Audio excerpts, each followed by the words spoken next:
All right, I think maybe we can get started.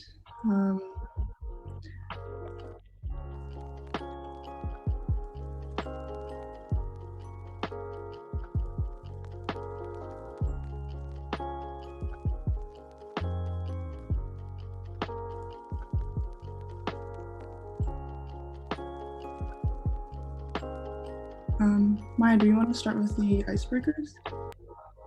Yeah, sure. 1 second. Let's get started with those. So,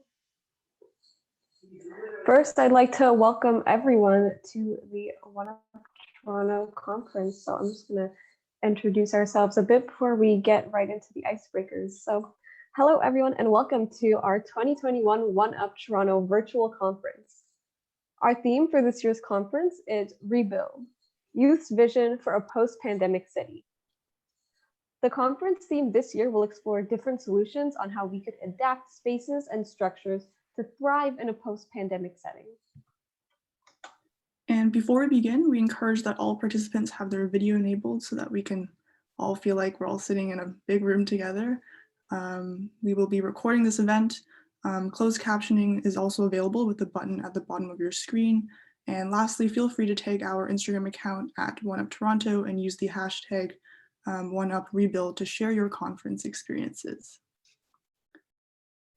Just to introduce, this conference is being organized by One Up Toronto, Urban Minds, and RUA Planner.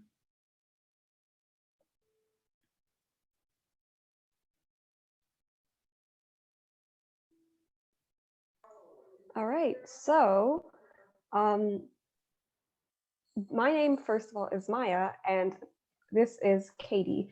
I'm the president of One Up Toronto, and I'm one of your MCs for the event. Sorry. Oh, okay, so before we get into an icebreaker, I'd like to introduce myself. I'm Maya, I'm the president of One Up, and this is our other MC, Katie, who is our director of public relations. So please don't hesitate to ask me or any of the One Up members any questions in the chat throughout this event. So now we will be doing a series of short icebreaker activities, as you can see on the slides. So we will pull up a zoomed in image of something, like the picture on the left, and you guys will get to guess what it is. So like this picture of the moon here. You can try to guess what the zoomed image is and type your answer in the chat. And we would also encourage you to turn on your videos. So if you guys are ready, let's get started with this first one. What could this be? We'll check the chat. Yeah, that was quick. You're right. This is the TikTok logo. Let's give this next one a try. Oh, they're all coming in. Yep, you guys are all right. It is the Apple logo. So hopefully, let's try something a little bit harder. What could this be? It's not Mars. It's not wood. Oh, I think Emily got it right. It is a potato. So we got a lot more mixed answers on this. All right, let's do another one. Who could this be?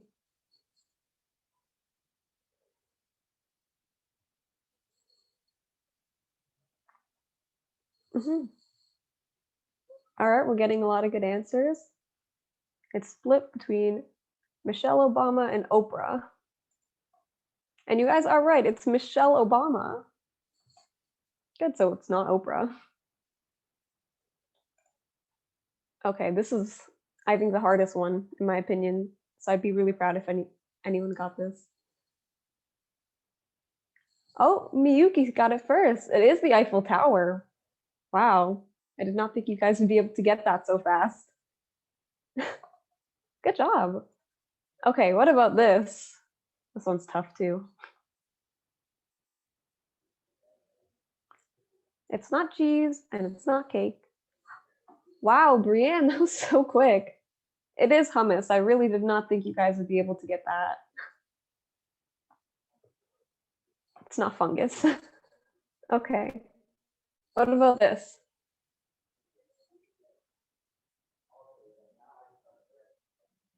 Yeah, it's Captain America from the Avengers.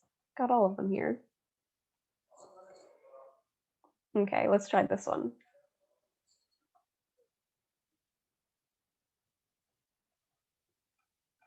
Yep, you guys are all right. It's a bike. I think it's our last one, the hardest one.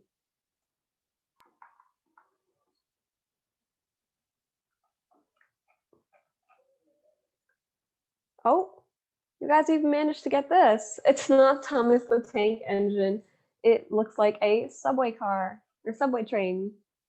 Okay, good job, guys. I didn't know you guys would be so good at this. Okay, we're going to start by introducing our conference organizers. So One Up Toronto is a youth-led initiative with a mission to educate and empower youth in the city building process. So from the One Up team, we have Maya and I, of course, but we also have some other of our members, Catherine and Joy, who are the director of design and our graphic designer, and some others from our team, Lucy and Jessica, also graphic designer and the director of technology. And we also have Ranveer, Elmara, and Matthew, who are our director of finance, photographer, videographer, and director of engagement. And now I'd like to invite Angela, the co-founder of Urban Minds and One Up, to speak briefly about Urban Minds and their members.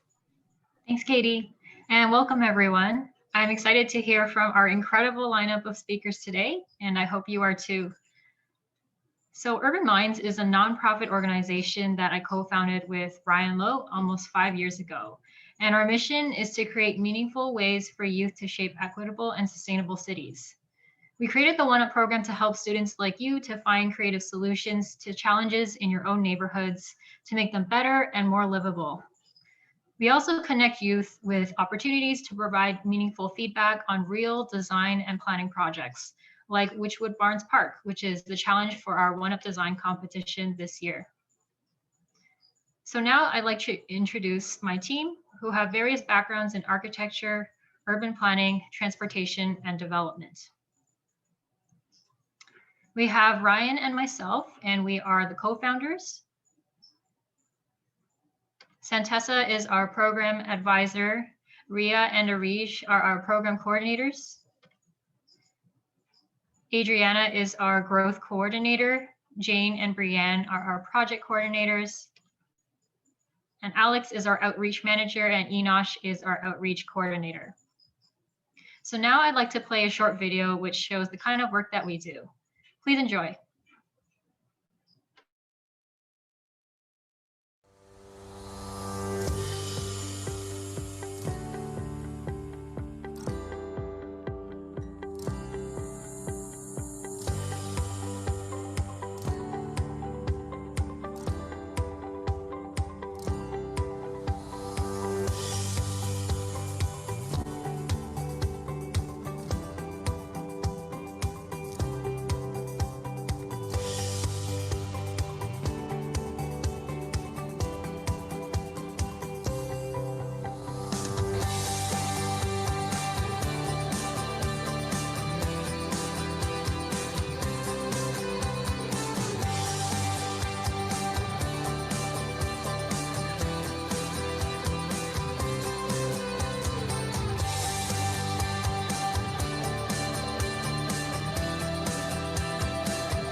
All right, thank you so much, Angela. Next, I would like to introduce you to Alex, who will share a bit about Are You a Planner, our other collaborator for this event. Thank you. Are You a Planner is an initiative led by Ryerson's Masters of Planning and Urban Development students. We host interactive city building activities with high schools across the GTA during the week of World Town Planning Day and host workshops throughout the year with city planners. Our goal is to empower high school students to positively change environments and learn about urban planning. Our team consists of 5 members who serve as executive committee members. And today we have Frankie Groot Brown, Claire Semple, Pune Jamshidi, and we also have myself, Alexander, and Stefan Nibs.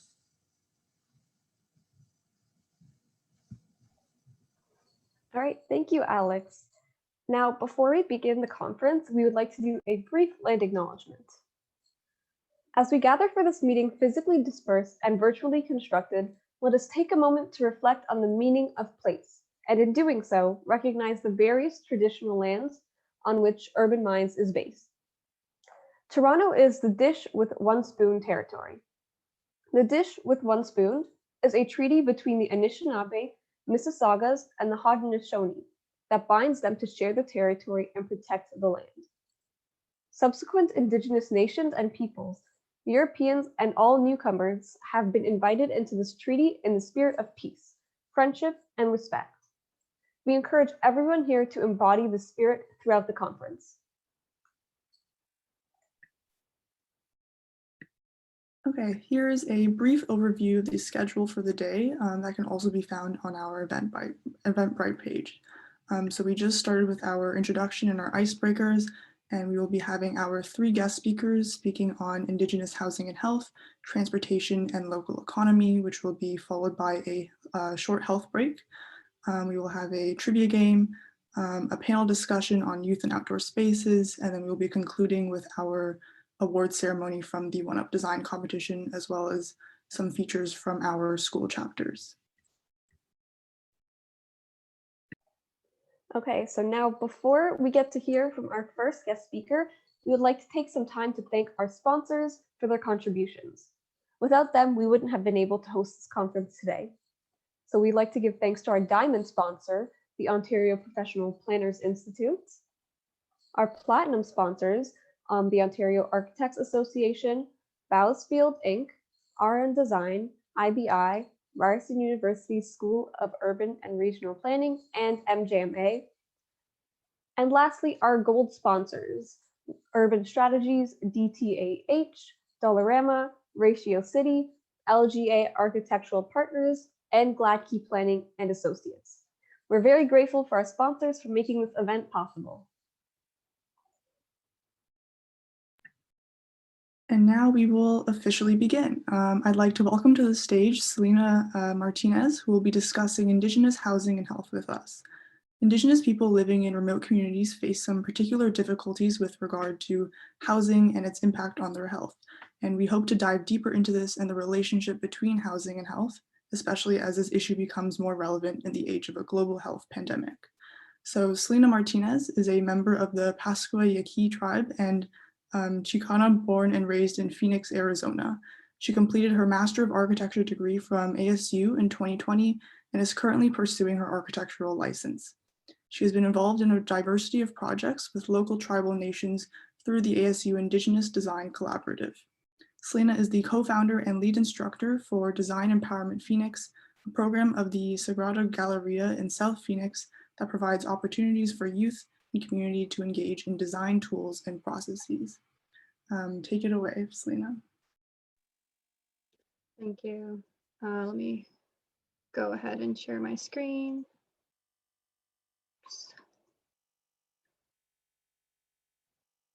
All right.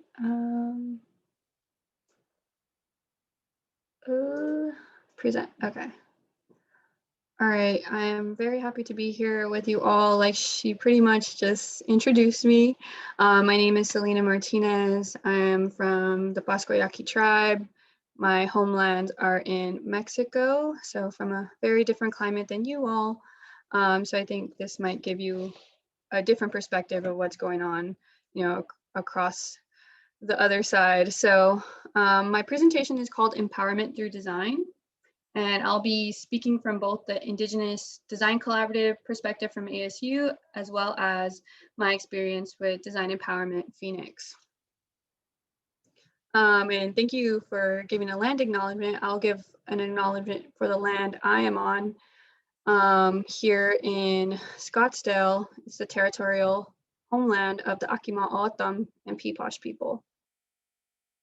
And I want to speak to this subject through my journey of empowerment to kind of connect the dots to this issue of Indigenous housing and sustainable housing and health and well-being within Indigenous communities.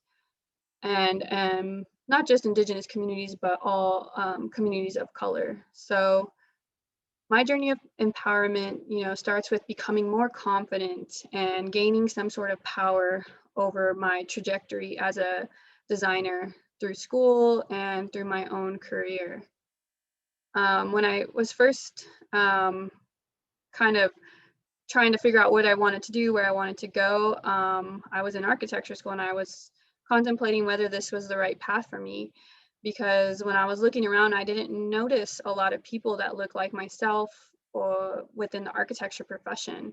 When you look up famous architects, it's a lot of white old males. So it's very, I think it says a lot about how the industry has formed and who is participating and why we need more diverse voices and narratives within the profession. During school, my last semester of my undergrad at ASU within the architecture school, I actually met a professor who had a very relatable background and was interested in the type of design I was. Her name is Wanda Della Costa, and she happened to be the first female Indigenous architect from Canada. And she created the ASU Indigenous Design Collaborative that we have today. And she has been a mentor and very instrumental in the way that I've been able to grow throughout my career. So the ASU IDC works on a variety of projects with Native American communities, and our projects are informed by place-based knowledge and culture. So the framework that we kind of work under that Wanda has created is what you see here on the left. So it's community-led, it's process-based, it's reciprocal, so meaning that it gives back in a balanced way with the community, and it's place-based. We also have a generational perspective about the way we do work. So thinking about the past into the present, into the future. There's this 7 generations principle that thinks or considers this next 7 generations out when planning and designing or making big decisions about resources within a community. On the right is a little snippet of some of the current work I'm doing under the IDC. This is actually a table that's about storytelling that will sit within our ASU library within the Labriola section, which is the Native American collection within our school's library. And through this type of work, I was able to use my design skill set to help communities envision their ideas through design visualization. So this project here is the Gila River House. This is a house that is on the Gila River Reservation, just outside of Phoenix. And it's definitely more remote and it's more spread out. Their community is more spread out. And they are one of the local river tribes here. Their ancestors are the O'odham people. And so this house is informed by not only their culture, but also the climate. And culture is often connected. The way that Indigenous cultures have evolved are very interconnected with natural cycles, nature, and utilizing different resources and materials from their environment.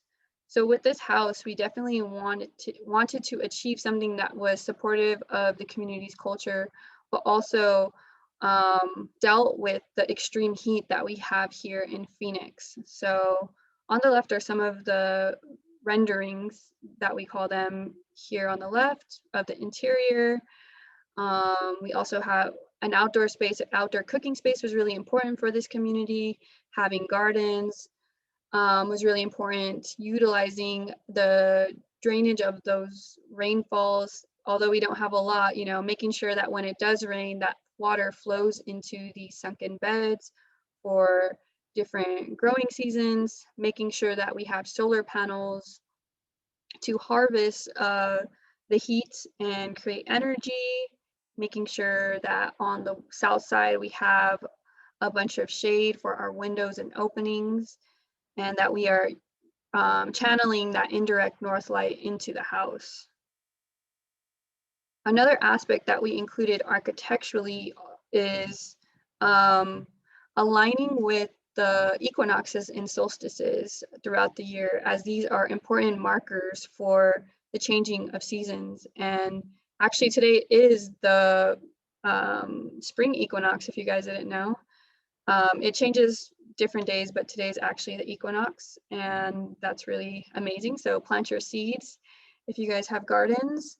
Another important aspect of this was our response to COVID and, you know, our current pandemic situation. So I think a lot of people have really gotten into gardening in this past year because, you know, going to the grocery store and all of that. I think there's a new importance for growing food on site, to have food access, to build our health and immune system with a variety of species, local, and, you know, just agricultural types. Having outdoor hand washing stations before we enter the house. So that little area back here where we have that outdoor cooking space has a hand washing station, using materialities like copper that are antimicrobial as finishes where possible within the building and within or outside in the exterior. Airflow is really important, passive design tactics, making sure that how we design the house is with ease of maintenance, and it's easy to clean, and materials are not, you know, subject to accumulating a bunch of different types of I'm trying to think of the word, things that we don't want them to accumulate. Avoiding overcrowding and compact living, mental health, so having those views to nature, and outdoor patio spaces are all different aspects that we have incorporated into this design. Because of the work that I was involved in, you know, with the IDC, the director from the Sagrado Galleria asked me to create a design workshop for residents in South Phoenix. And this is Design Empowerment Phoenix is what that workshop became. So this is all about reclaiming control over the evolution of our environment through self-taught design enlightenment. So we work with a variety of different youth groups, whether that's youth councils that already exist. We've also hosted different events where we lead like design talks where we invite different designers to speak with the community about the work that they're doing. We do stuff like sketch crawls, mapping exercises for spatial awareness and design thinking. We've even done like collaborations with bands and Cowtown Skateboard, which is like a local skate shop here, to host like a shoe design, like a band's custom shoe design event, where we were able to give out, where students were able to design their shoe and then you know, receive that actual custom design, which is really fun. This program, you know, gave me the opportunities to work with this local community on projects that focus on a positive future for South Phoenix. So the development that's coming down into South Phoenix within along Central. So just for context, South Phoenix is kind of where a huge population of people of color live. It's also been one of the locations where, you know, historically the community has pushed out those people of color through various barriers, whether that's railroad, industry, and even the river. All of these have been barriers, and this is just an area that has been underdeveloped and underserved by the city. So now there's this huge infrastructure of a light rail coming down the main road, and it's very disruptive, and people are feeling like they are losing control over their, the evolution of their environment. So that's kind of one of the main reasons why we created this, and also to increase the numbers of designers from this community and from people of color within these conversations and at these tables. So these are just some of the visualizations we've been able to create with community. Another project that we're working on is transforming the space behind the gallery into an environment of healing and reflection. So, thinking about this pandemic has really, led us to consider how we begin to heal and how we reflect in this time of uncertainty, and how we regain that peace within our own communities and create these spaces that are COVID friendly. So this is a sunken kind of space for people to gather. And we've been creating this through vernacular kind of design techniques by creating Adobe with the community, excavating the space, similar to how the indigenous people here excavated canals, all as a healing process within the design. And yeah, that's all I have for you guys. Check out our website, the Indigenous Design Collaborative. It's hosted in the ASU Design School, so you can find that there. And then our Design Empowerment Phoenix has an Instagram where we post regularly, and you can feel free to contact me here on my own website or via email. And let me know if you guys have any questions. Thank you, Selena, for sharing your wonderful ideas. Now, does anyone have any questions for her?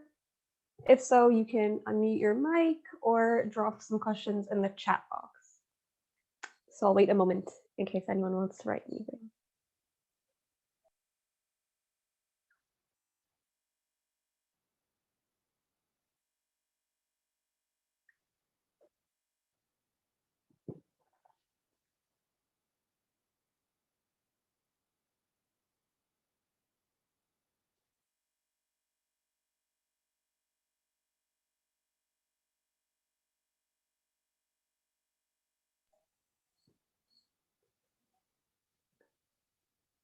Okay, and feel free to unmute your mic if you have any questions too.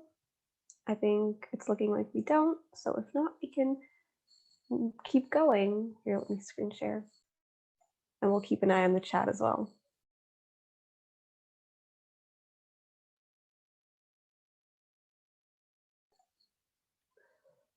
All right, so next up, we have Sean Hurtle to talk about transportation.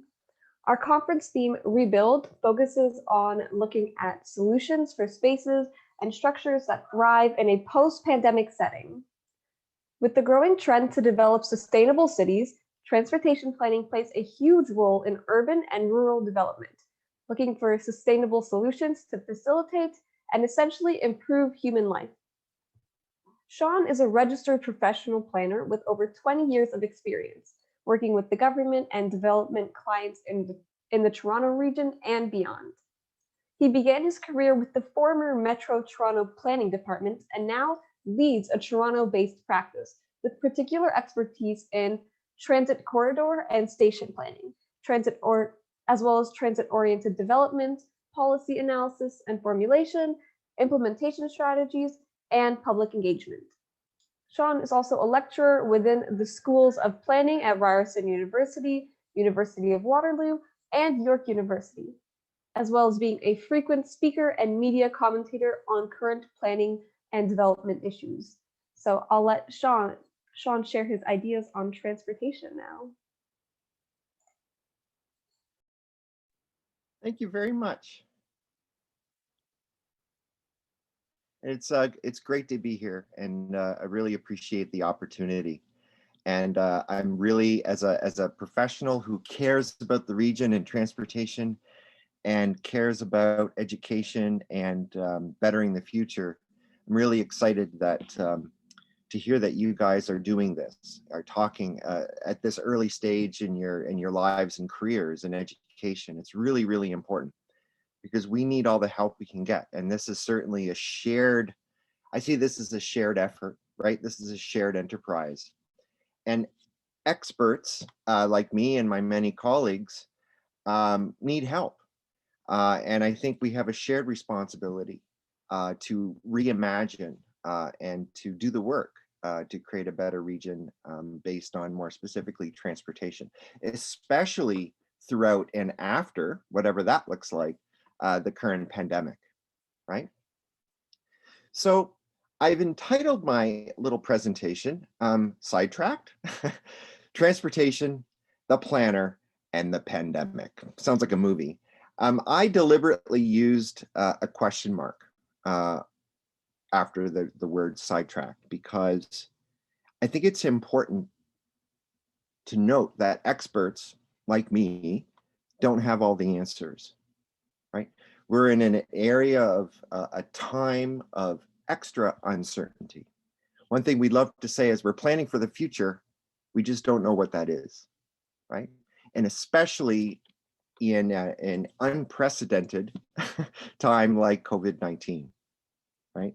So I think it's really important to ask good questions. Too often, inside and outside of practice and inside and outside of school, sometimes we rush to answers, but I really think it's important to put an extra value on good questions, especially tough questions. And I certainly have a lot of them, and I don't have the answers.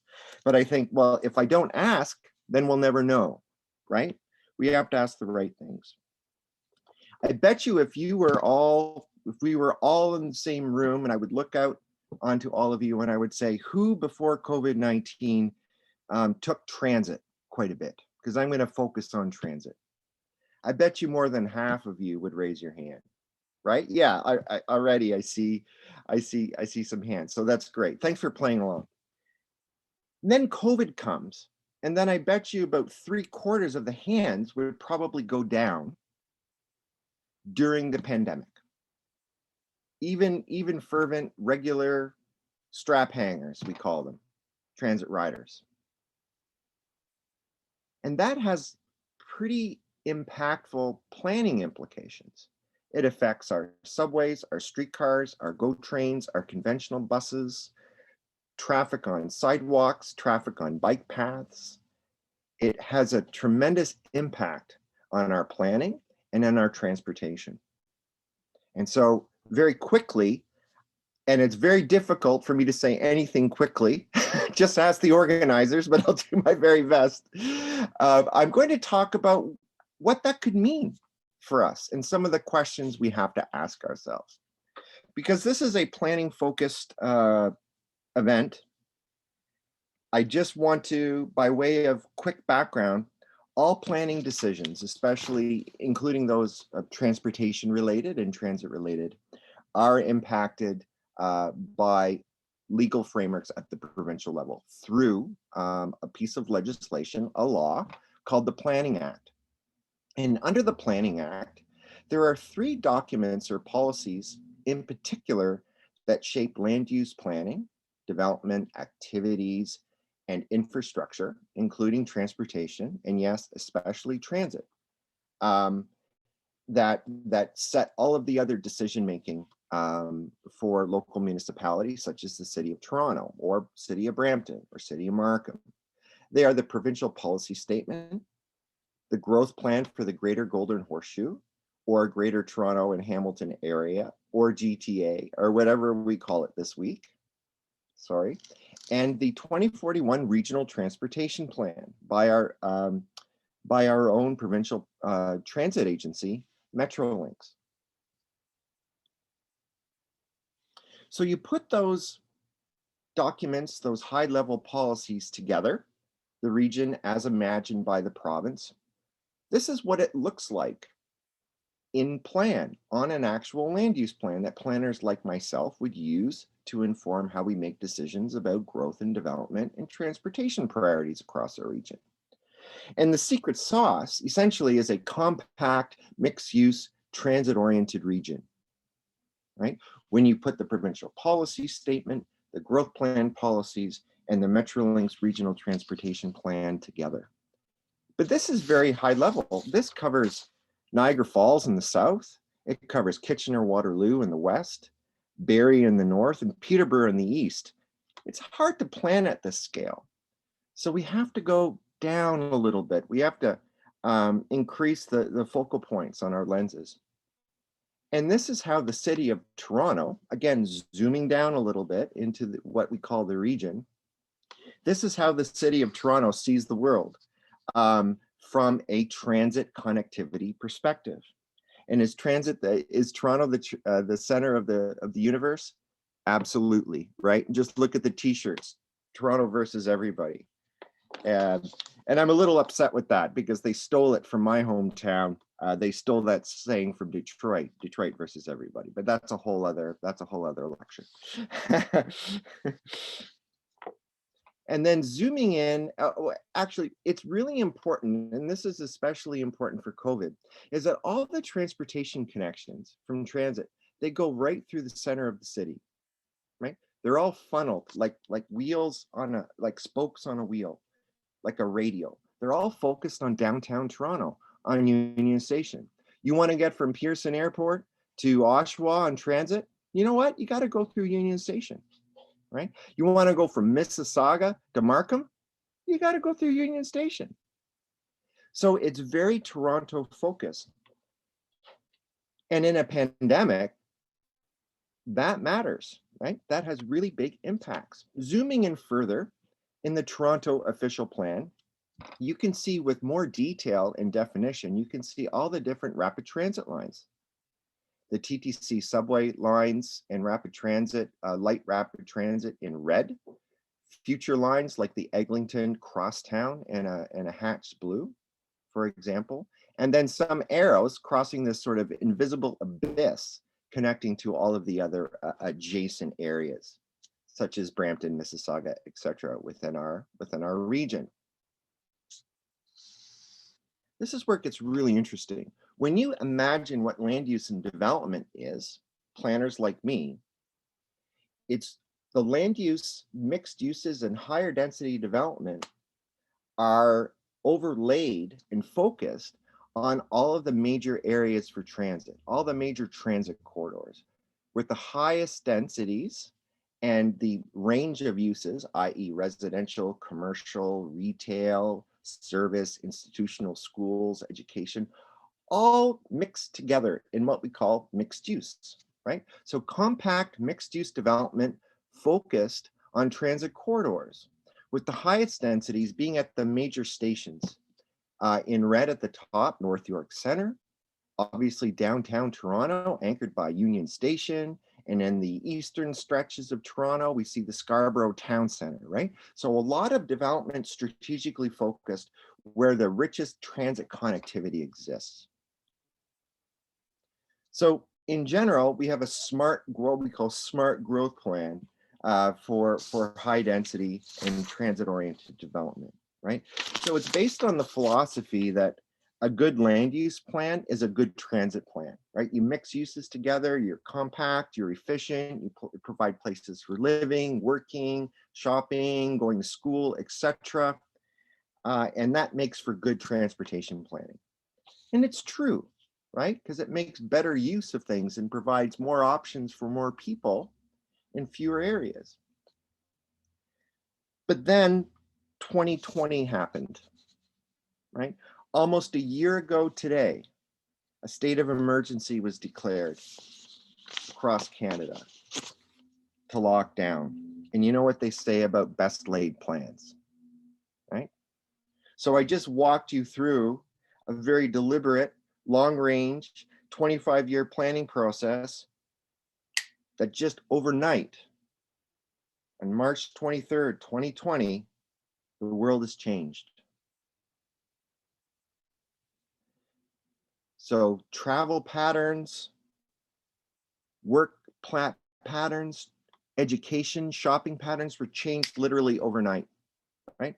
So from most people, including us in the room, stopped commuting to school, stopped going to work, offices. unless you worked in a manufacturing facility or you were a frontline health worker, chances are you weren't going anywhere, right? Including city council.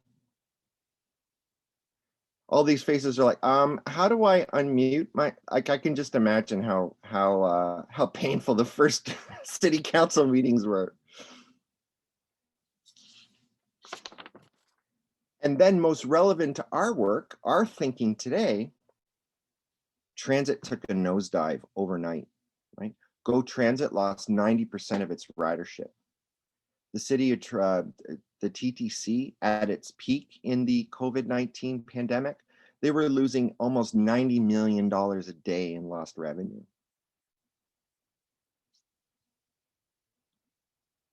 So where do we go from here, right? Like, is there light at the end of the tunnel?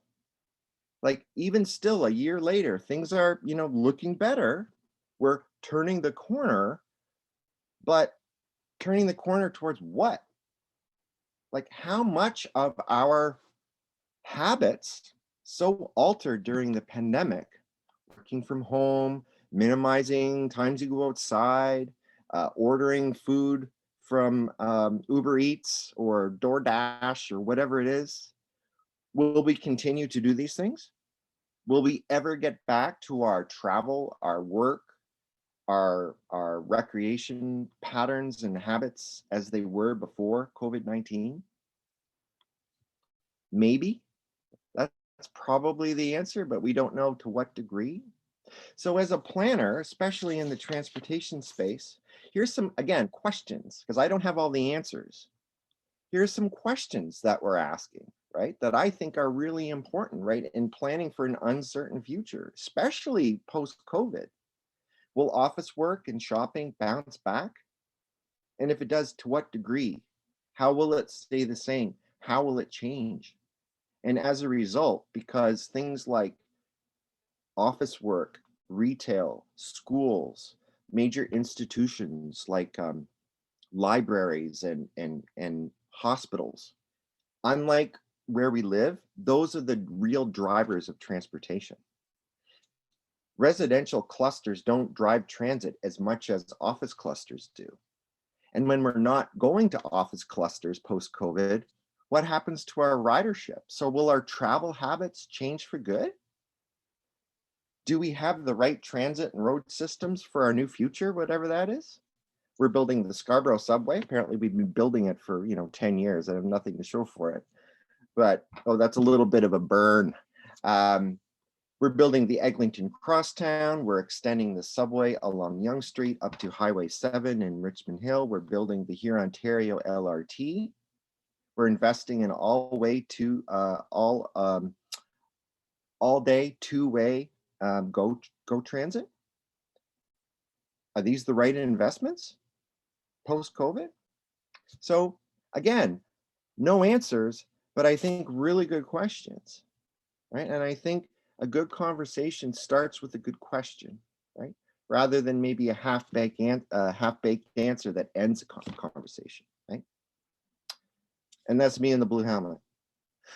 Always trying to be a little different. And I challenge you out there in internet land to do the same, to be yourself, to honor your gifts, and to be your own special kind of crazy, and to wear the blue helmet. So thank you very much. Thank you so much, Sean. In the spirit of asking questions, does anyone have any questions for Sean?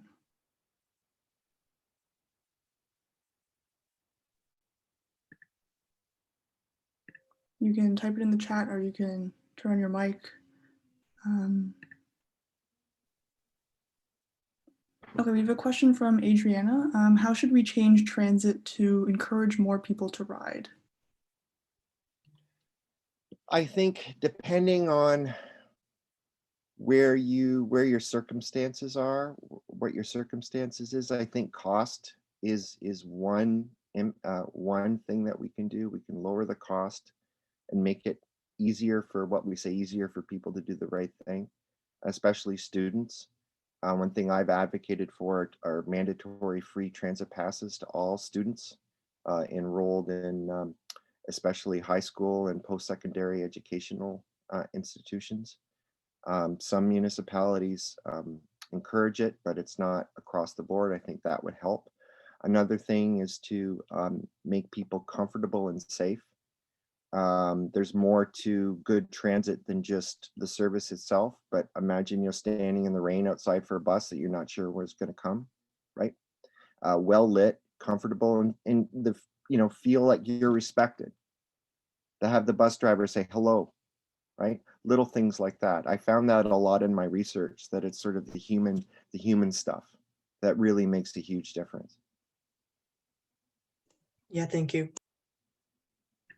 Great. We have another question here. Can you speak about the recent changes to the plan for the Yonge North subway? Oh God, I don't think we have a whole week.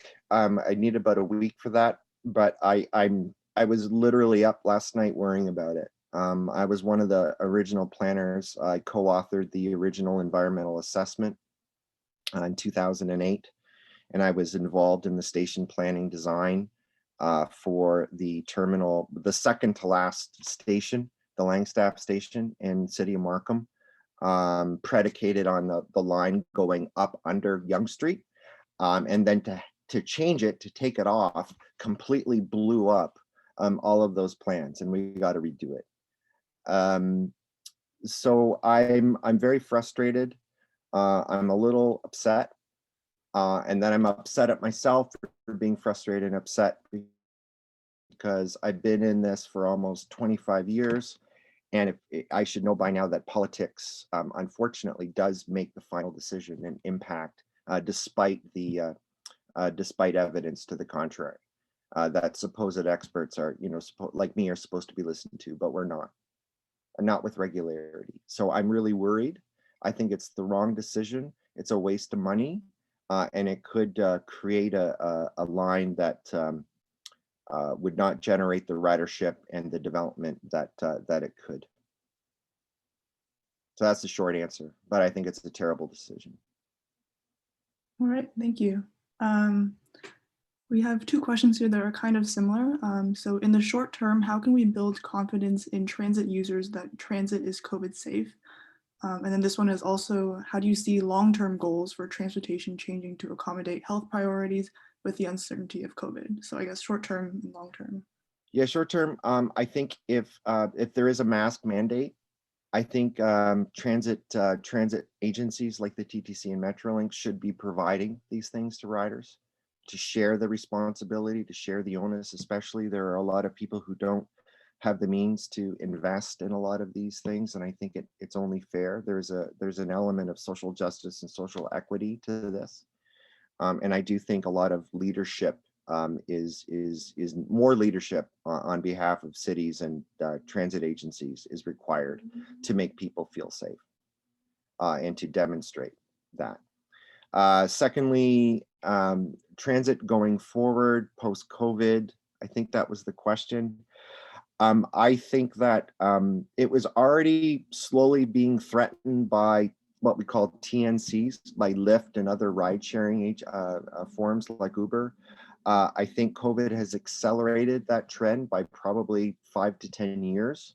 I think transit is under even increased competition for ridership than it ever has been.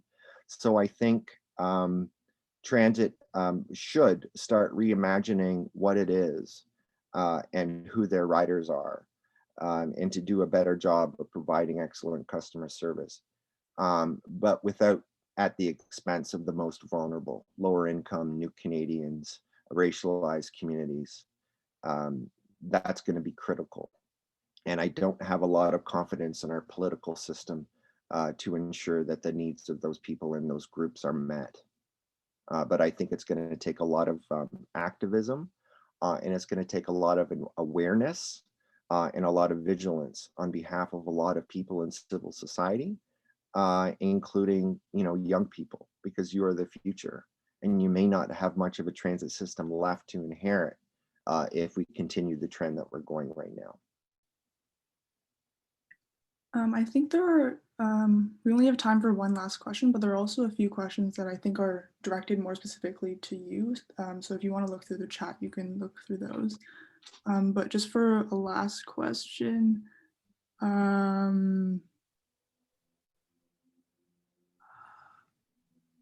There's lots here, which I'm very thankful for your attention and your comments, everyone. yeah, I think maybe you can choose one because I don't know, there are a few. Which one do you think you can speak on quickly?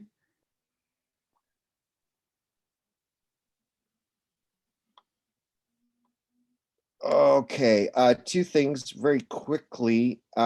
People have asked me how they can contact me. I don't know if my presentation will be posted. I'm fine if you do so. My contact information is there, but my website is seanhertel.ca. So it's SEANHER, T as in Tom, EL.ca. I'm also on Twitter because I'm old. Sean_Hertel. I'm also on Instagram, less so because I'm old, but I do check and I think it's the same handle.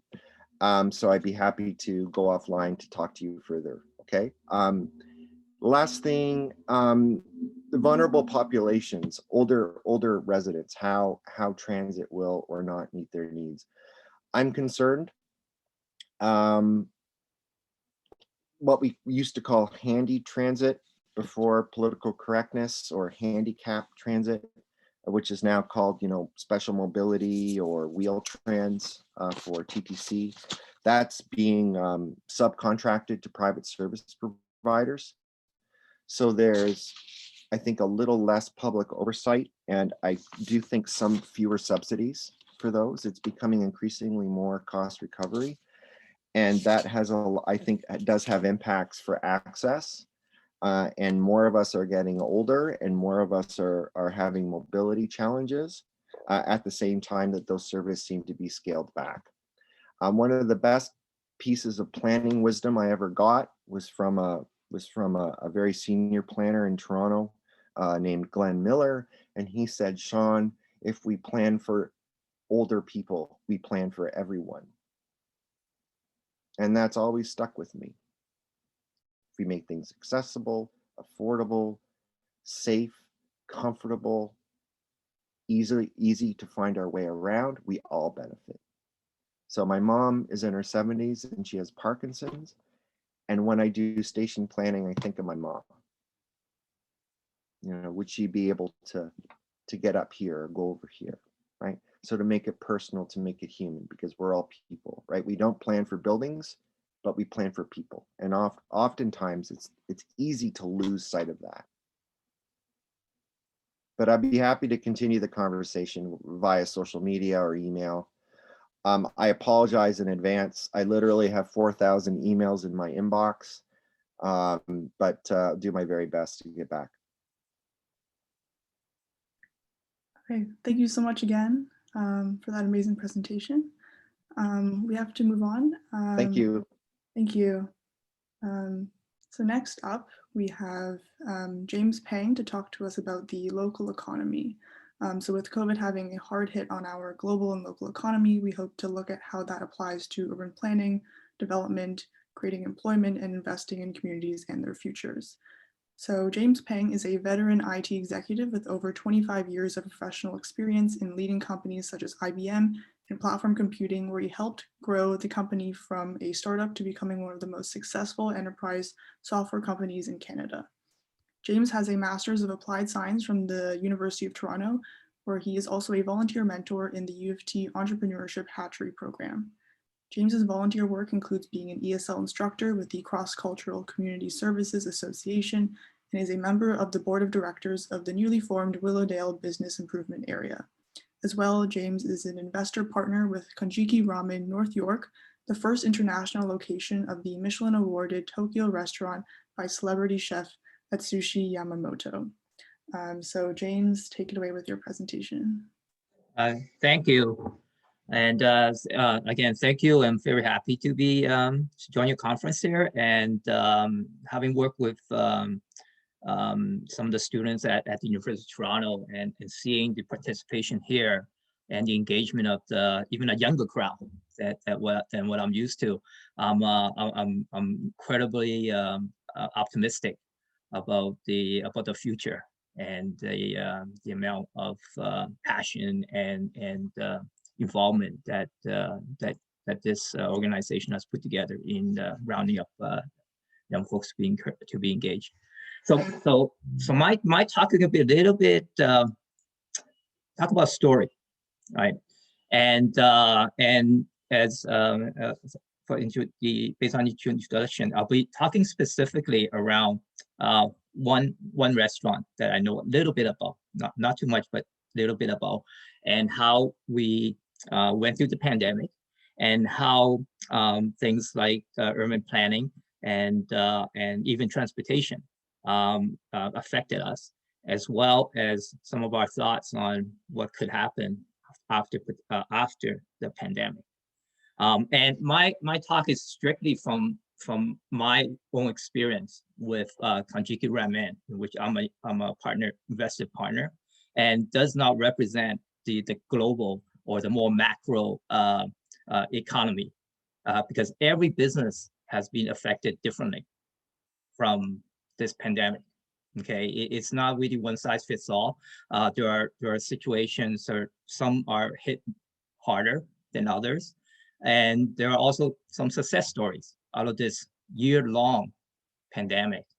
So what I'm presenting to you is really just a story of one example, and through this experience, perhaps you can then look for other examples and look at other data points and engage with other businesses, so that you can get a more complete picture as you move in your journey towards urban planning.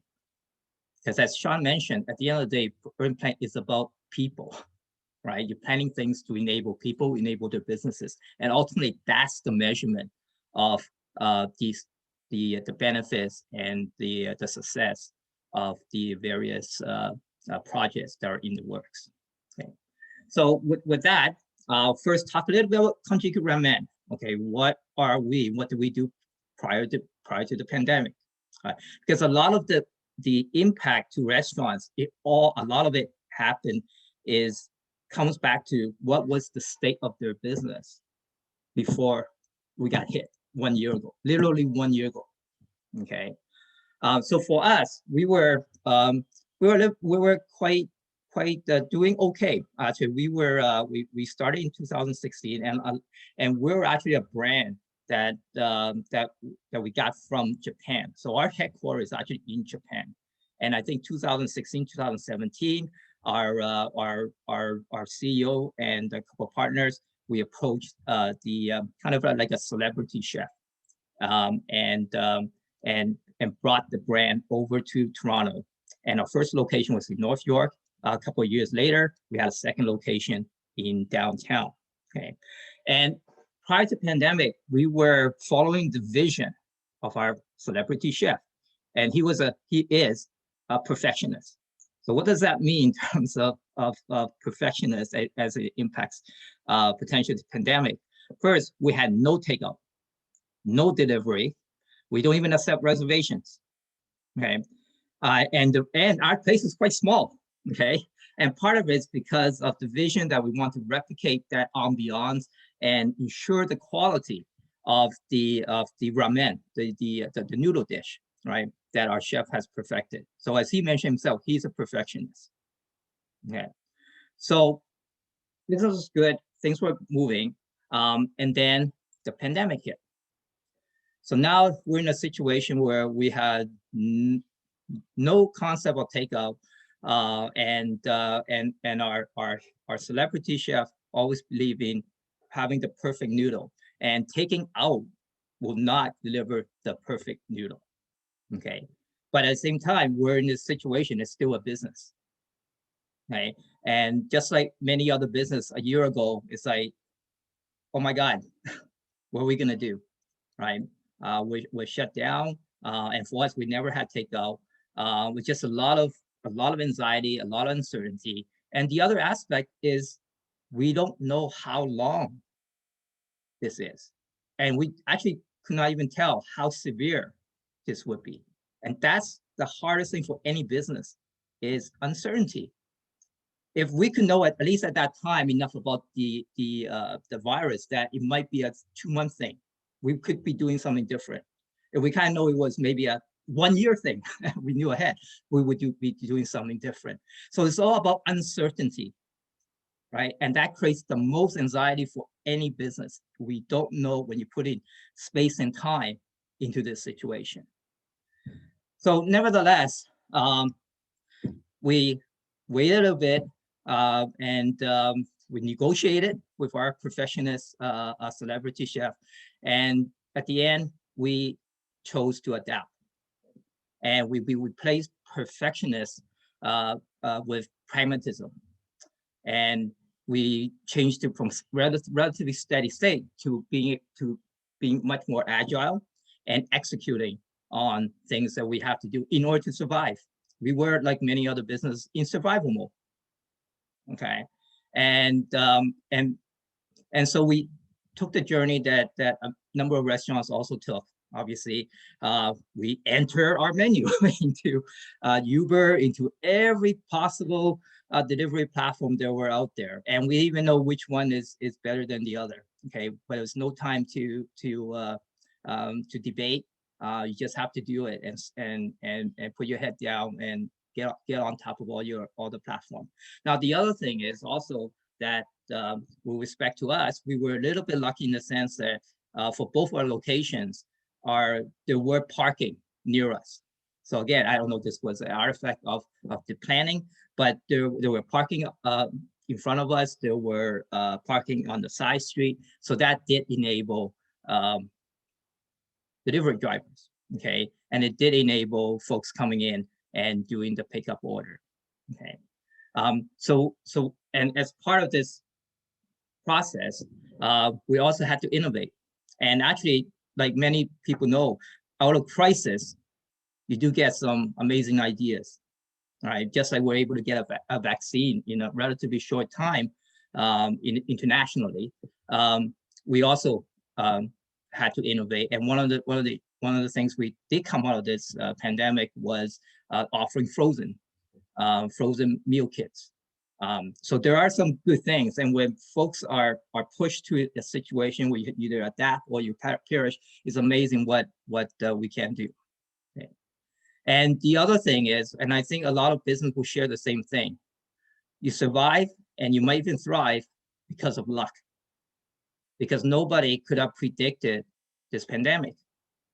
Why were we lucky? Like I mentioned, we're lucky that we're in a position that there were parking spaces right in front of us.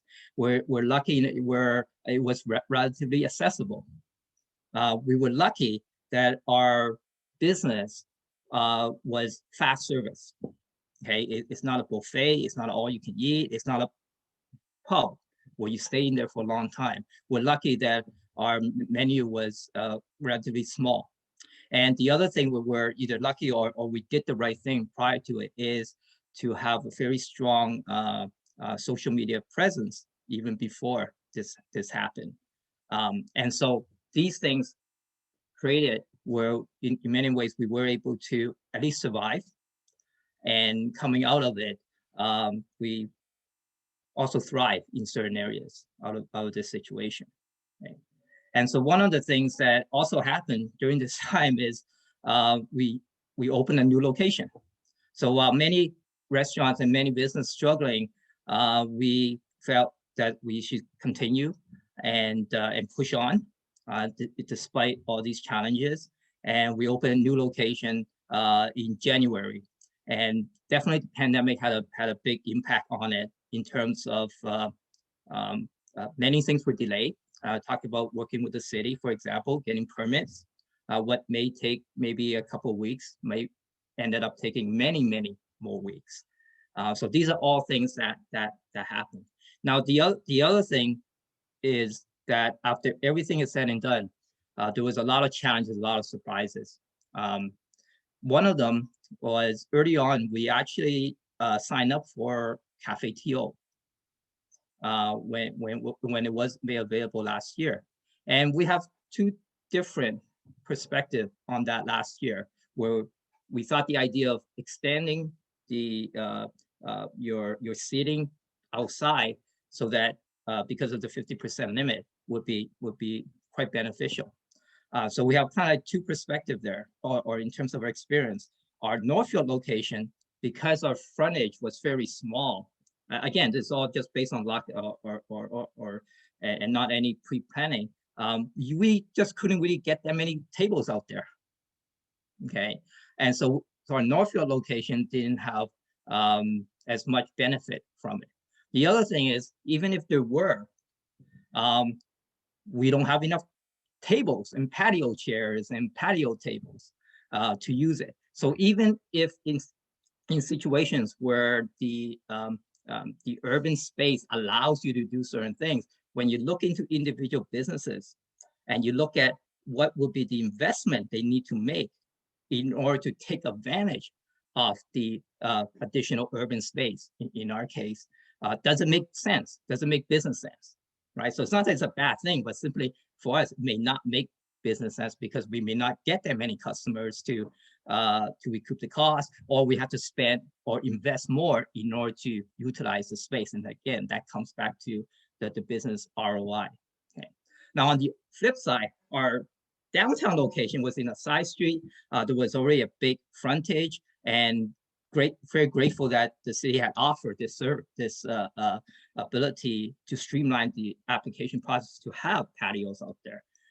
So there we saw much better benefit. In fact, we had reservations being made, like 2 or 3 days in advance, and so we're quite happy with that configuration, right? And that situation downtown. Okay. The other surprise is that, and this goes back to what we might think post-pandemic, is when there was a little bit of opening up, the demand was huge, at least for us, as well as our neighbor next door. There was a Jack Astor next door. Lineups, weekends, lineups, right? And so the demand was really, really high for in-person for us.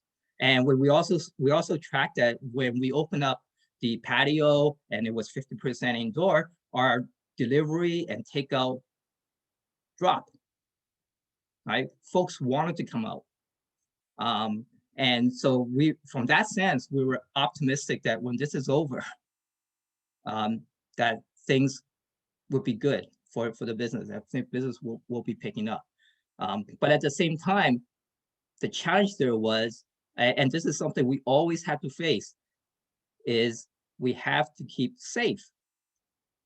Okay, so it's not just a question of making business. It's not a question of serving or surviving, but we have to keep our staff safe, and we have to keep our customers safe. And that was a big challenge through all of this. And having additional space definitely helps in doing that. But part of this is, I think one of the questions in the previous session was, how do you keep TDC safe, right? For us, a question we always had to face, we always grapple each and every day, how to keep our restaurants safe. Some of the behavior we saw, for example, was that people were so happy to come back out, even when we have 50% opening up, that they treated everything normally. We offer touchless QR code menu. Nobody used it, right? Nobody used it. They wanted to engage. They wanted to interact. They wanted to touch the physical menu. And so these all impacted some of the surprises and challenges that we saw during this time. Now, I'll talk a little bit from here about what's next, okay? And again, it was obviously a very, very challenging year with many, many surprises. In the Willowdale area where our Northfield location is, we had an incredible community members that with the strong support from the city, wanted to create a BIA, business improvement area for the Willowdale area. We're one of the few remaining areas where there's such a high concentrated businesses but didn't have a BIA. So normally, as in any kind of startup organization, it's a lot of face-to-face in order to get folks to be engaged and to get support for any new ideas. Now with the pandemic, the steering committee, which I was honored to be able to participate, had to do a lot of things in a virtual manner, right? But out of that effort, the BIA was formed, and a lot of it, again, going back to engaging with businesses, whether it's for urban planning or anything, that face-to-face engagement is very, very important, and that was also some of the challenges. But nevertheless, the BIA was established, and 2 months ago, or actually just 2 weeks ago, we were official. And one of the first project that we're engaged with right now, knocking on doors, is the new Cafe TO program for the new year, for this year. And part of this program, I'll just give you a little bit of insight here. This is what, just as an example of the things that will be is being proposed and planned for this year's Cafe TO program up in the Willowdale area, is to close off the curb lanes on both sides. Because right now it's kind of like a 3-lane highway, although it doesn't go as fast. And part of it to make the area more friendly, more pedestrian friendly, and as well as expanding our patio spaces, we put up a plan, and we're engaging with the community, the business community right now, on areas that will have 15-minute parking for deliveries, areas where we will have pedestrian walk zones, areas where we actually would have the patios right on the curb lane as well. So this is the kind of thing we're going through right now. As an example, I'll give you some insight on in terms of planning and the proposed site map for the Cafe TO program for this new year. And this actually is also aligned with the Young We Imagine, or We Imagine Young project that will be implemented in our area very soon. So going back to the what happens after this, post-pandemic. Okay. Well, I think it's going to be different for different industries and different businesses. And there's a whole spectrum between, where our behavior fundamentally change, that we're never going to go back to normal, to the opposite, which is that we're going to go back to normal, right? So it's going to be somewhere in between. It's going to be different for different businesses. For us, we're, based on our experience, is that it's only going to be positive, right? Just based on our experience. And perhaps it's the demographics that we target. Perhaps it's the right locations where we're located. But for us, based on what we've seen in the past, that there is a lot of demand to go back to normal. And let's hope that it will be a safe normal. One of the things that was touched on the previous talk by Sean, and we see it here too, is the big question mark is around office workers and businesses. So even during this pandemic, while we were successful in many aspects in terms of takeout delivery, our lunch hour, that window was very, very hard hit. And that's just reflecting the fact that the offices are empty in our area. Okay. So a big question mark will be how fast will offices come back for us? Because in terms of dinner time, it wasn't too bad. Weekends, it's not too bad. But folks don't want to do 2 deliveries during the same day, right? Especially one of them is actually during your working time. So that's a big question mark from our point of view. But in terms of kind of overall, very macro, this is a very general observation, right? Is part of the reason we keep going back lockdown is because it seems like there is demand, right? As soon as we open up something, we're out there. You open up York, suddenly Markfield Mall is full of people, right? Or Vaughan Mill Mall is full of people, right? These observations seem to suggest that there's a lot of pent up demand, right? To come back out. And again, it's going to be different for different businesses. But overall, I think we're from at least from our perspective, that we do look forward to getting it back to normal. Okay, and that's my story about ramen and the pandemic. Thank Thank you, you. James. It was so lovely to hear from you. Now, if Hi. anyone has any questions, they can feel free to put it in the chat and can bring them up to James. Oh, we already have one.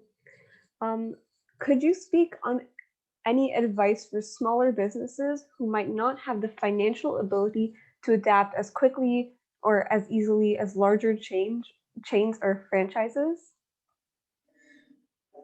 Yeah, I'll give a, in any of these situations, even for us, and I, even as in my mentorship with the University of Hatchery programs, the same thing. Any business, when you have crisis like this, first thing that don't want to spend money that you're not sure of. Be very, very tight on all aspects of your operation. Okay. Don't just throw a Hail Mary and hope that it sticks, kind of thing. One of the things we did, and we're also a very small business. I got even smaller in terms of staffing, right? When the pandemic hit, it literally, I was never involved with the restaurant business at all until the pandemic hit. I'm just an investor.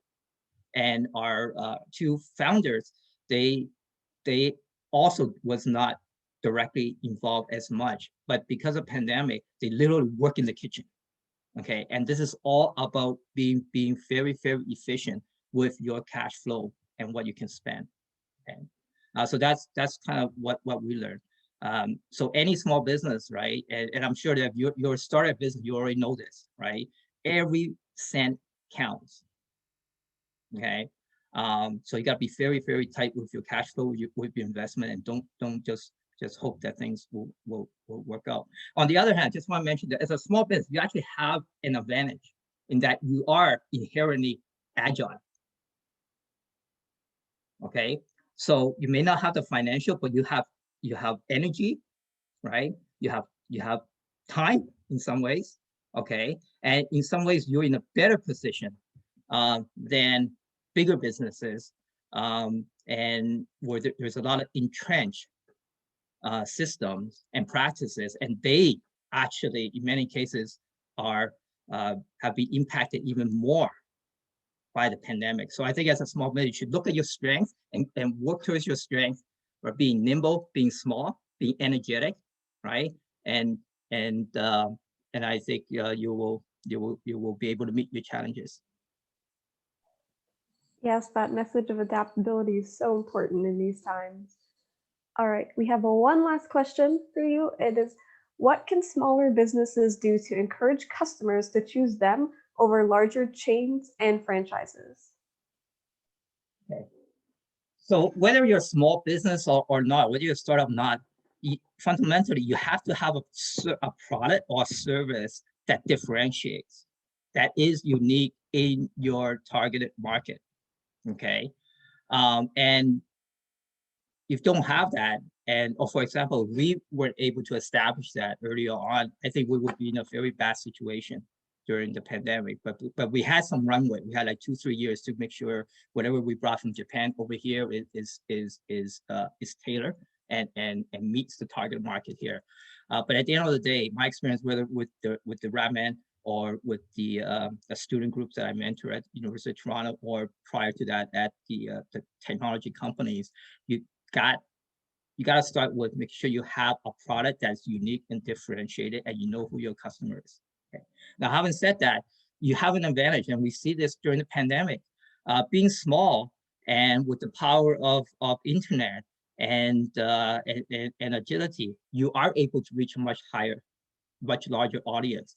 If I'm buying something off the web here, I really don't care whether you're a big store, small store, but you have to reach me, right? And I think that's the biggest challenge. If you're able to reach, then I think you are in a situation where you can compete in your targeted area against the larger chains and franchises.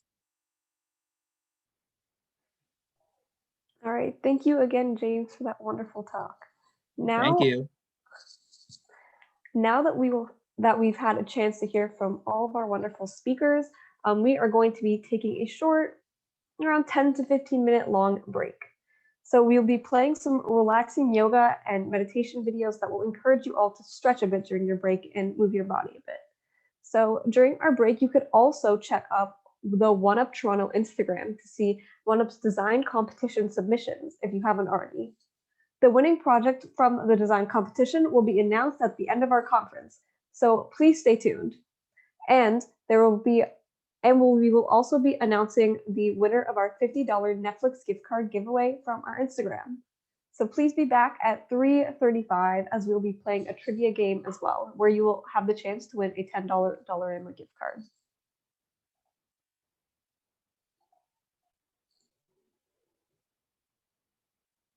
Hello everyone, welcome to Yoga with Adriene. I'm Adriene, this is Benji, and today we have office break yoga.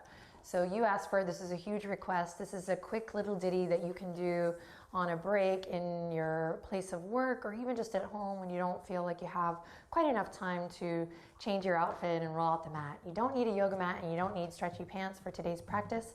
So let's get started.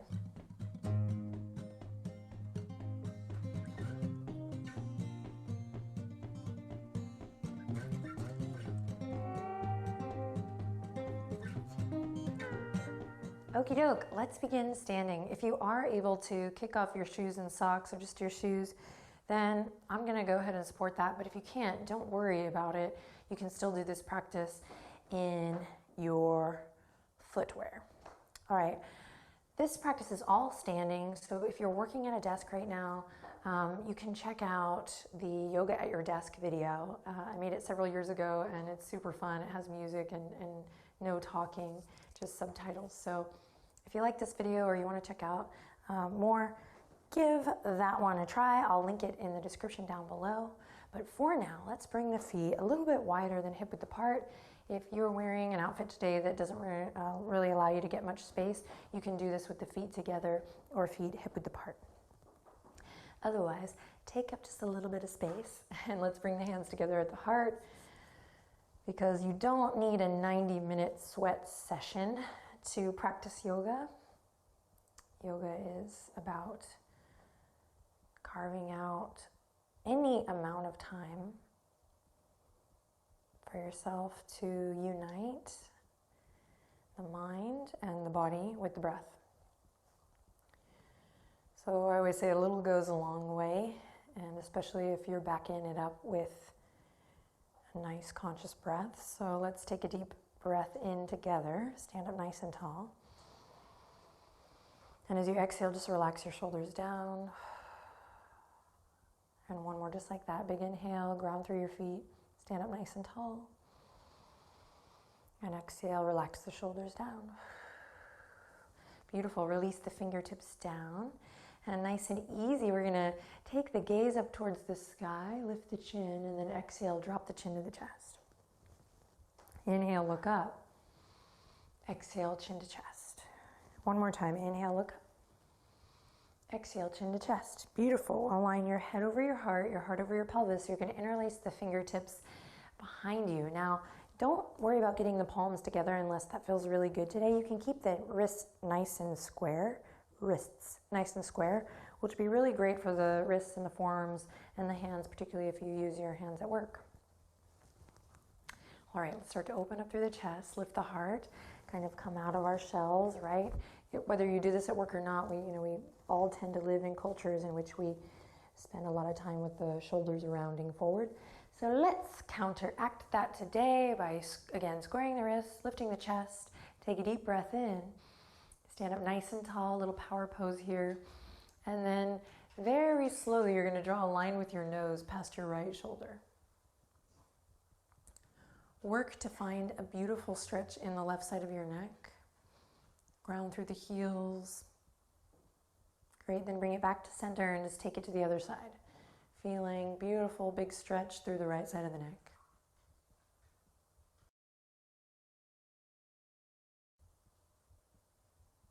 Awesome. From here, come back to center. You're gonna turn the left toes in and turn the right toes out. And if you have the ability to just take a slightly wider stance, you'll inch your foot forward just a bit. All right, pull the right hip crease in towards your center. So just really finding that connection to the earth, pulling right hip crease back. And then a little modified pyramid pose here. So you're gonna send your hips back, look forward. You don't have to go into the full gesture here, but it's gonna be really good for your back, and it's gonna feel really good in the back of your leg here. The further you lean your heart forward. We're working on stability. We're opening the chest. We're drawing the shoulder blades together. Back foot is firmly grounded. Improving posture one breath at a time here as you hug the low ribs in. Yes, and then slowly come back to center. Try to keep your fingertips interlaced. You're gonna turn the right toes in, turn the left toes out. And then again, just a gentle awareness of the left hip crease kind of pulling up and in. And then we'll inhale to reinforce this opening in the chest. And then exhale. I like the image of kind of looking in a pond here. So don't worry about creating this huge yoga pose, the shape. Thank you, Benji. But keep the spine nice and long. You're hugging the low ribs in. This is challenging. We're here for 3, 2, and on the 1, come on up. All right, bring the toes to point forward again. And here we go, release the arms. Oh, feel that awareness and that sensation in the hands. And then let's celebrate the fact that we're alive and we're able to take and sneak in this little yoga break with one of my favorite little gestures called knocking on heaven's door. You can call it whatever you want. It's a great little dance to get the blood flowing again, to get some energy back in your body. It can help you if you're feeling like your head's gonna burst from workload or boredom or frustration. Just moving it around. And if you've never done this before and you're like, what the heck am I doing? Just try to let loose a little bit here, smile. You can definitely use a little sense of humor. Keep it going here. You might start to pick up the speed. And my only real loving note is to keep the knees bent so that you don't end up bringing any fussiness into your knee joint. All right, keep it going. Here we go for 3, 2, on the 1. Come back to your mountain pose. Again, feet still a little bit wider than hip width apart if that's where you started. And when you're ready, we're gonna spread the fingertips and inhale, reach for the sky. Exhale, float the fingertips down. Inhale, reach for the sky. Exhale, float it down. Inhale, reach for the sky. This time, palms come together up and overhead. And then you're gonna interlace the fingertips, keep the index finger pointed forward. We call this steeple grip. Think of this upward current of energy really whooshing up through your front body here and then ground through your back body. Keep the feet exactly where they are. Inhale in and exhale, slowly lean towards one side, any side. Great, then come back. Inhale in, exhale, slowly lean to the opposite side. Good, beautiful. Come back to center. We're gonna release, bend the elbows here. They're gonna come to like a cactus arms or I'm in Texas, so we call them football goal post arms, but let's do cactus today. And from here, you're gonna bring the backs of the hands all the way back. Don't go too crazy here, just enough to where you feel a nice stretch in the front body. Breathing deep. Inhale in, exhale, close it, palms kiss together. Inhale to open. Exhale to close. Feet stay grounded. Inhale to open. Exhale to close. One more. Inhale to open. And exhale to close. Beautiful. Release the fingertips down. Take a deep, deep breath in. And a long cleansing breath out. Gorgeous. We're going to draw little circles now with the nose one way. And then the other. And then allow that little circle to get bigger and bigger and bigger. And then reverse your circle. Oh yeah. If you don't have time for a yoga break, necessarily a little bit of neck hygiene every day, daily neck and shoulder hygiene goes a long way. Okay, from here, we're all gonna bring the feet together, really together. And we're going to return back to those cactus arms. Take a deep breath in. And as you exhale, you're going to bring the right arm underneath the left for eagle arms. So you can just come to kind of a karate, little karate chop move here, or maybe the palm wraps around. Don't worry too much about what's happening here. More so, we want to lift the chest and feel this broadening through the upper back body. Then maybe we just work the front body, the upper body today, or if it's available to you in your space and in your body or your outfit today, your footwear, you'll bend the knees and maybe, just maybe, lift the right heel up, finding a little balance. If you're in a position where you can go a little further today, we'll lift the right knee up, cross it over. Imagine you're sitting now in a chair, imaginary chair, so get down nice and low. And if you can and want to. All right, and everyone, since break time is over, didn't get to finish the entirety of the office yoga, but thanks to everyone who participated. I hope it was a good stretch.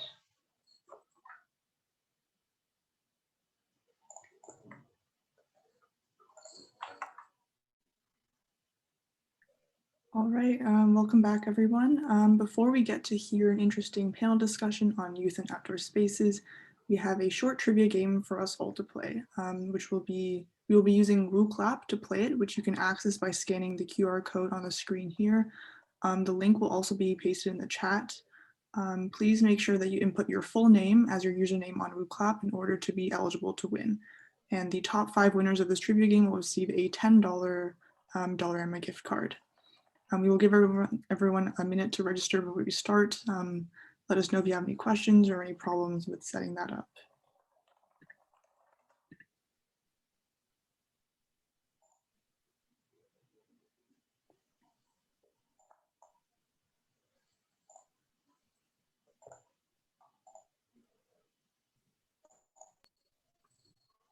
Also, this screen should pop up if you have entered it correctly. And just a little reminder, again, you have to enter your full name in order to be eligible to win our prizes.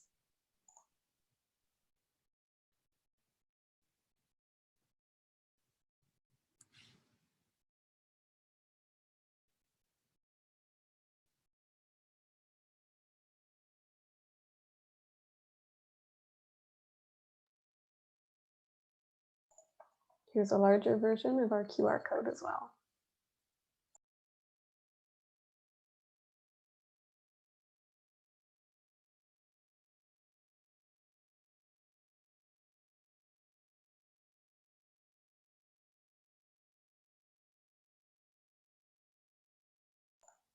Can everyone please maybe like put a thumbs up on Zoom when they're ready?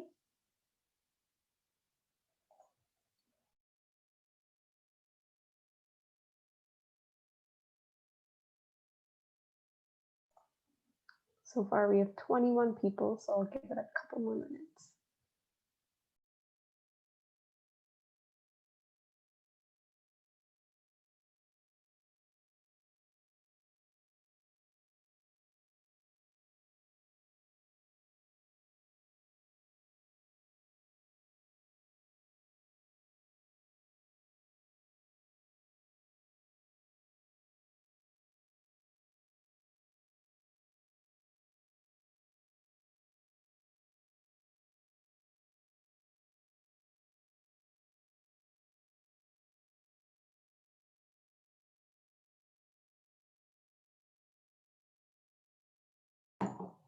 All right, so let's get started.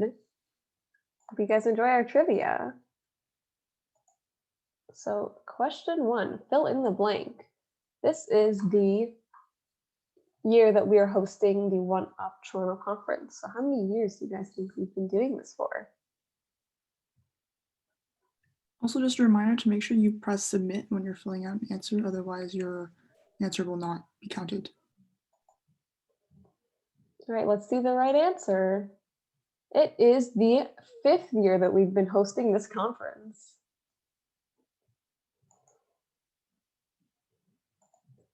All right, number 2, under 40% of Toronto's workforce possesses university degrees or college diplomas. Is that true or false? Don't forget to hit submit, guys.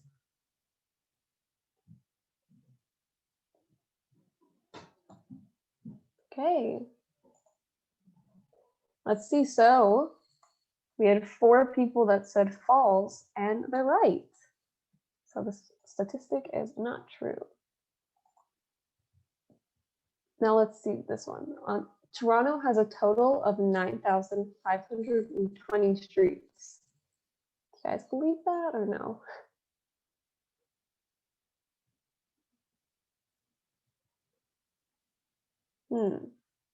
It is actually true, and you guys got a lot of it.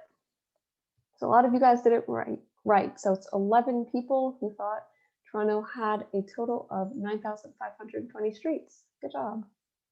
Now we're going to be moving on to some questions about our guest speaker, Selena Martinez. So hopefully you guys are paying attention. What does empowerment mean? Gaining power, more confidence, reclaiming control, or all of the above?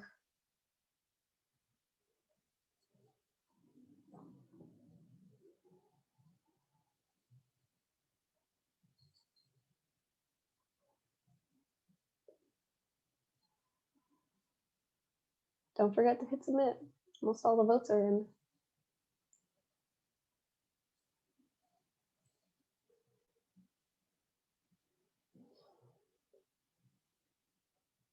Okay, great. Let's check. So, wow, almost all of you got it. It is all of the above. Smart. This is the same thing I do in multiple choice questions at school. All of the above. Okay, next. What is the main reason for why Selena Martinez created design empowerment? Is it that she wanted to get more involved with her community, that she saw a lack of diversity within design professions, or because she wanted to provide design tools for the community?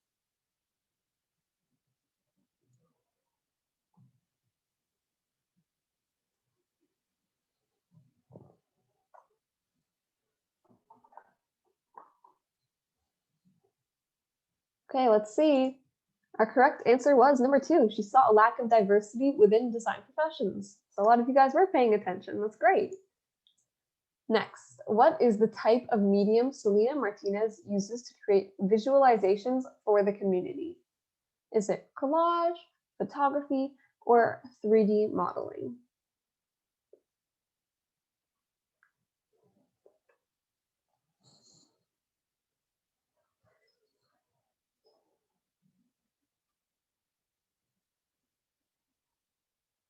All right, let's see the answer. It is 3D modeling. Oh, sorry about that.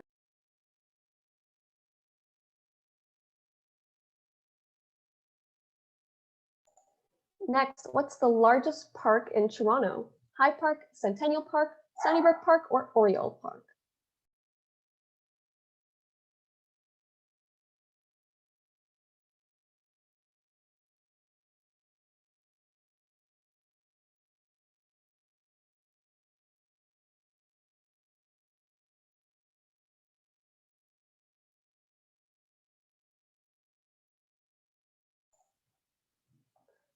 All right, so the correct answer is Centennial Park. That was a tough one.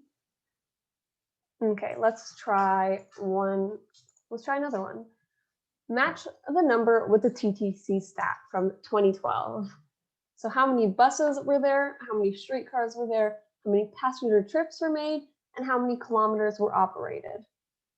The options are 247, 500 million, 1,857, or 200 million.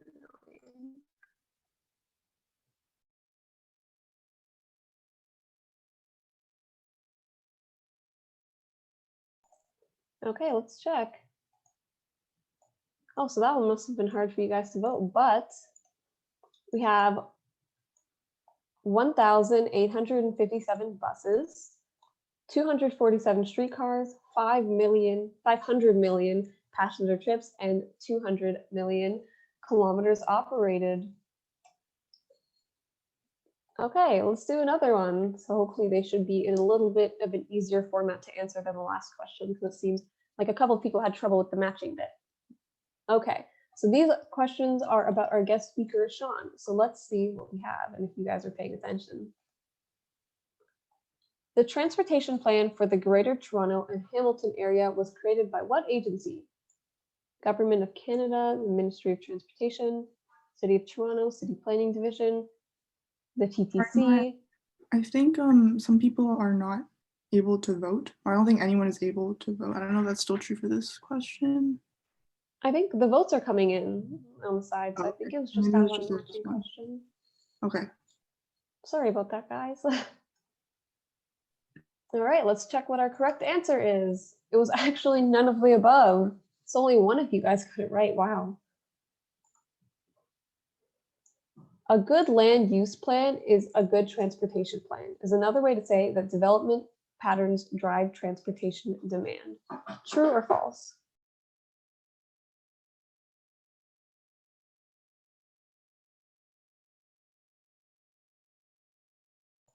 All right, good job. It was true. Next, the COVID-19 pandemic will likely have permanent impacts on how and how often we travel within Toronto. True or false? So permanent or temporary?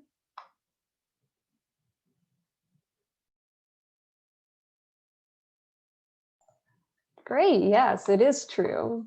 Perfect. Now let's try this one. Toronto's highest point is 209 meters above sea level at which intersection? Oh boy. Steeles and Keele, or Warden Station, Finch and Kipling, or Yonge and Dundas? Oh wow, and still the majority of you guys got it right. It is Steeles and Keele. Perfect. Let's do another one. Where is the location of Yonge Street's north ending? Is it Rainy River, Holland River, Finch Avenue, or the city of Aurora?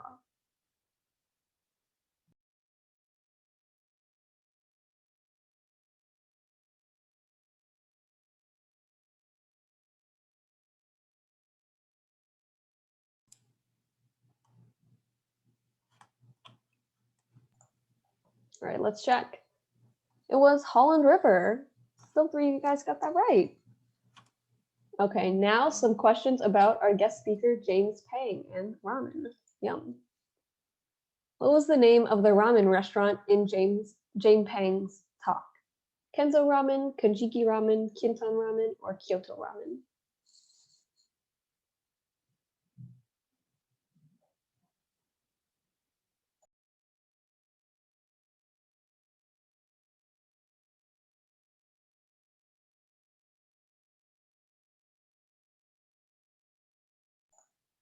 All right, it was Kanjiki Ramen. So look at that, you guys were all paying attention. Now, next, what new product did Kanjiki Ramen deliver to the market during the pandemic? Ramen scented candles, canned ramen broth, packaged instant ramen, or frozen ramen meal kits?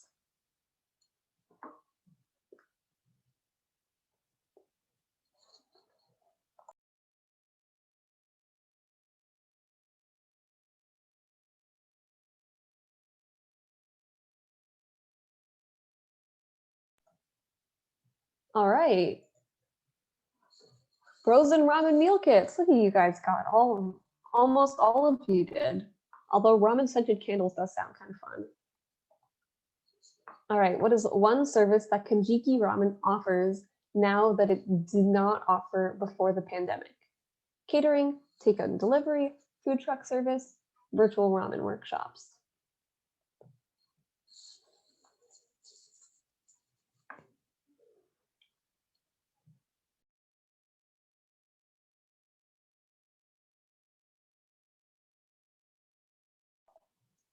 All right, let's see. Yes, that's right. It is takeout and delivery. Perfect. Okay, next one. Sort the following one-up events in chronological order. What comes first in the year? Is it the conference, the school chapters, or the one-up leaders lab?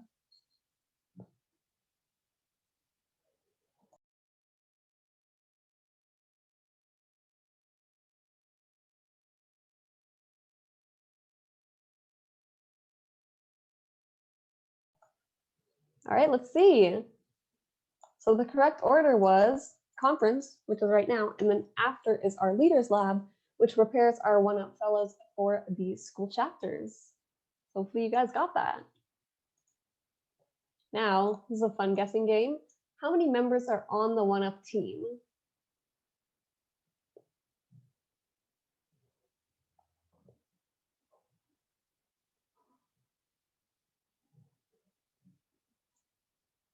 Okay, let's see. The correct answer was 12. Oh, that's a shame. None of you guys got that. It's all right, now you know. Okay, so that brings us to the end of our WooClap trivia. And now let's go ahead and see the winners and who has won our prizes.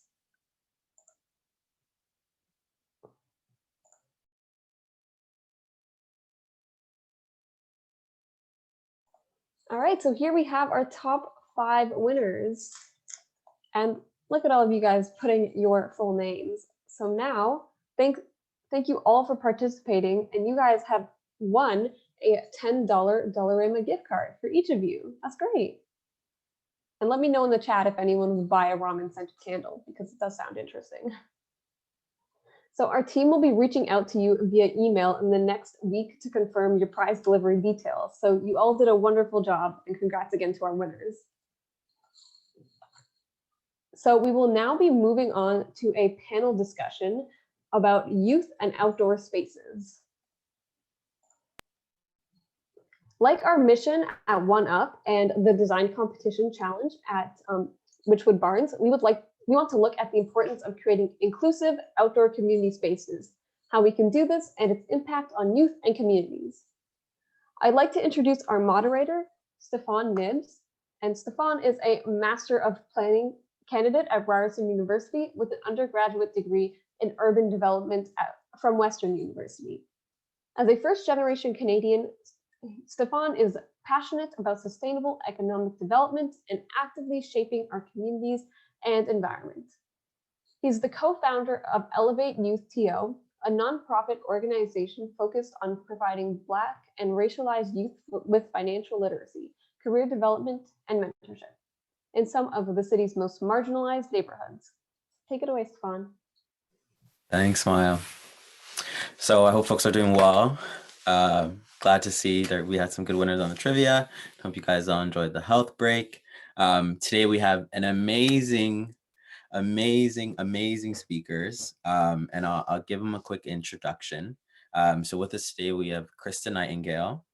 She's the executive director of Better Block Foundation, which focuses on educating, equipping, and empowering communities to reshape their built environments to healthy and vibrant neighborhoods. We have Victor Perez-Amando, who is an assistant professor at Ryerson, and he actually did his master's and his postgraduate master's at Harvard in architecture and urban design. We're very glad to have you, Victor.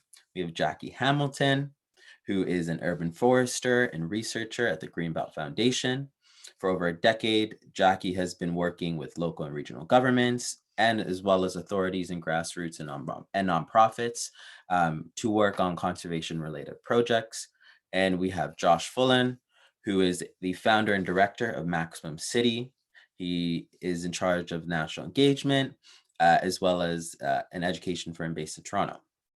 He brings over 15 years of experience in leading in advertising successful projects with governments, communities, and private enterprises in education and urbanism.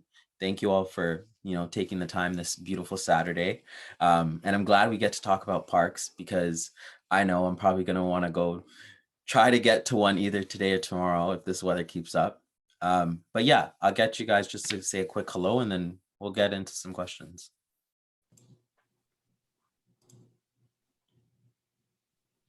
So I guess, Jackie, if you'd like to go first. Hi, everyone. Thanks for the introduction, Stephen, and thanks everyone for having me. It's really great to be here with all of you. It's so inspiring to see how many of you turned out today. Thanks. Okay, Victor. Hi, everyone. Again, I'm Victor, and thank you, Stefan, for having me here. I'm very excited to participate and hear everyone's opinions and have a nice conversation in this nice day. Thank you. Awesome. Krista. Hi, all. Thank you so much for having me. I am coming from Dallas, Texas, which is why you might hear y'all every now and then. I do apologize. But I'm looking forward to the conversation and can't wait to hear all of your questions. Awesome. Okay, and last but not least, Josh. Hi, everyone. Really happy to be here. And I want to echo what Stefan said. When this is over, get outside, go to a park, go to a playground, go play on a street. One of the modifiable behaviors that will protect your mental and physical health during COVID is going outside. We have data to prove it. So please, when you're done connecting online, make sure you get outside and enjoy the day. Thank you. All right. So with that being said, I'll just get into the first question. So during the pandemic, we've witnessed the importance that outdoor spaces, and just as Josh has mentioned, in our cities for maintaining social interaction, for our physical, mental health and well-being. And so what are some of the best examples you've seen in neighborhoods, the cities that you live in, places that you've worked in? What are some of the best examples you've seen of outdoor spaces playing an essential role? Who gets to go first, Stefan? Anybody. Okay. Anybody.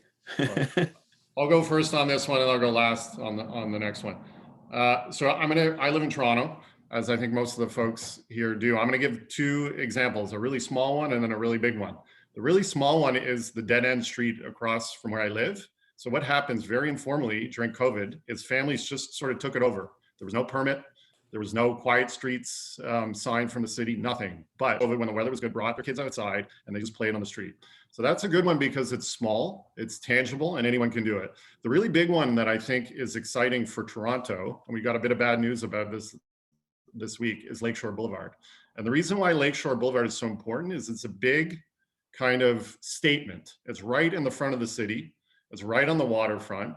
It gives us sort of a global example to share with people around Streets for People. And it says something about the values of the city. When one of our biggest streets gets shut down and you can roll, you can walk, you can ride, you can do whatever you want on that street, it says something to the rest of the city and it says something to the world. Now, unfortunately, the city announced this week that they're not going to continue the main stretch of Lakeshore because of some construction in a particular spot. So hopefully, maybe we can convince the city to change their minds, but right now it will not continue. So those are the two examples that I think are really powerful, and they're both streets. Small dead end street, just citizens doing their thing, and a big statement piece with a trophy view right on the lakeshore in Toronto.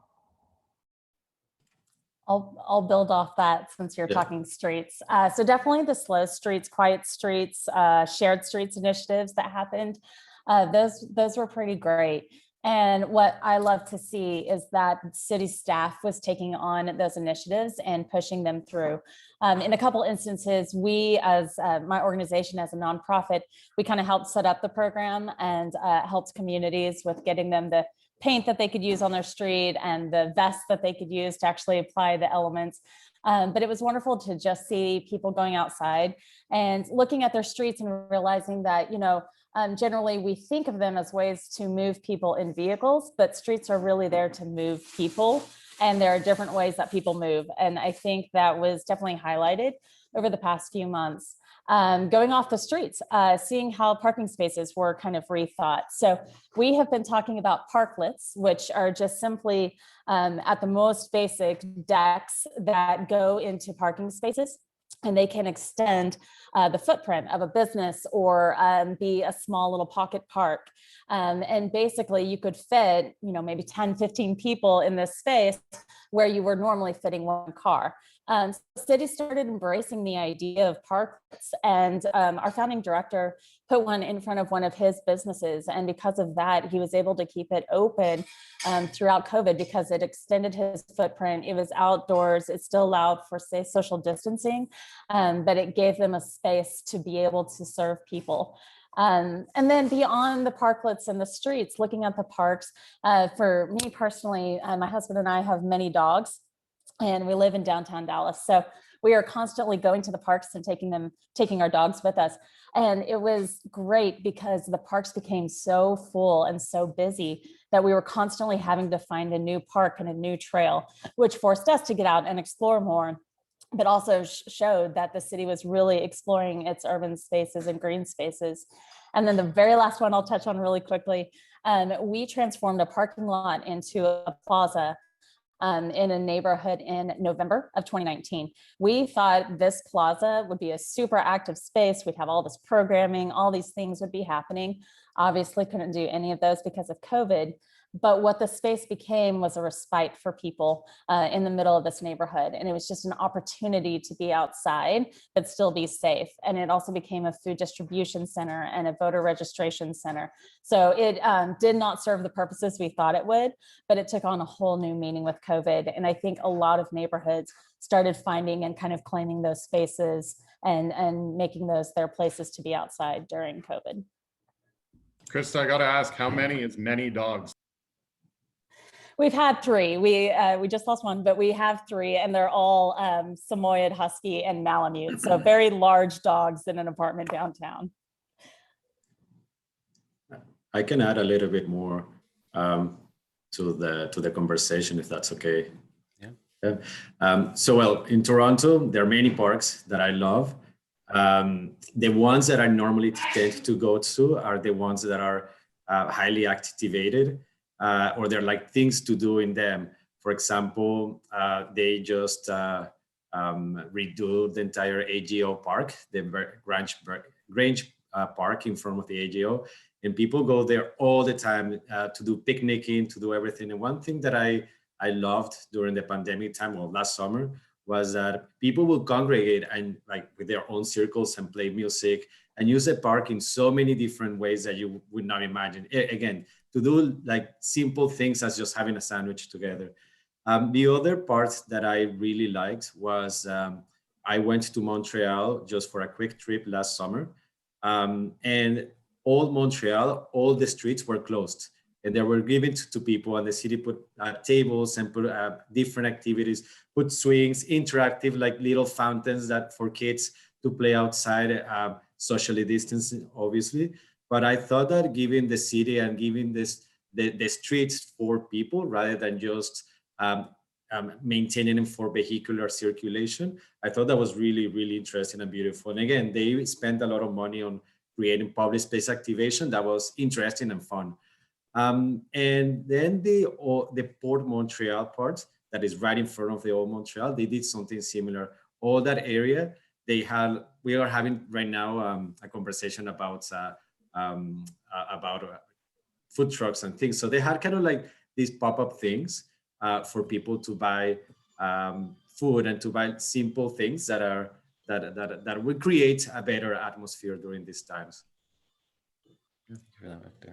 Yeah. Yeah, I think those are all great examples. Maybe I'll just add, I mean, the use of like natural parks and visitation to like wild spaces has been really, for me personally, a nice thing to see. I think people are exploring close to home because they can't travel and do other things. So I think our conservation areas, I heard that visitation was up 30% this year.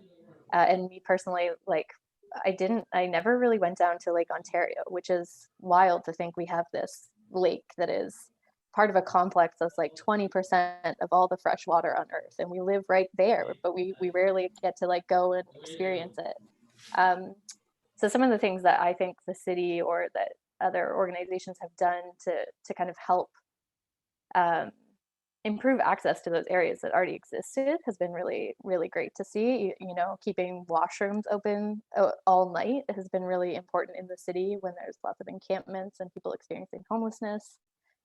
So yeah, I think there's like even little things can make a big difference for the parks. I agree. And I think almost as we continue this conversation as well, you know, one of my professors the other day was talking about how a lot of, at least some park movements throughout the past have come through pandemics, and that need for us to, you know, be outside and reclaim space. And I think you see that happening with the projects like Lakeshore, or even on the smaller scale of the cul-de-sac, right? And so I guess my next question for the panel is, how do you see our outdoor spaces changing, right? Whether it be playgrounds or green spaces, community spaces, you know, as Krista was mentioning as well, the plaza, and where people connect. How do you see that changing in a post-pandemic world?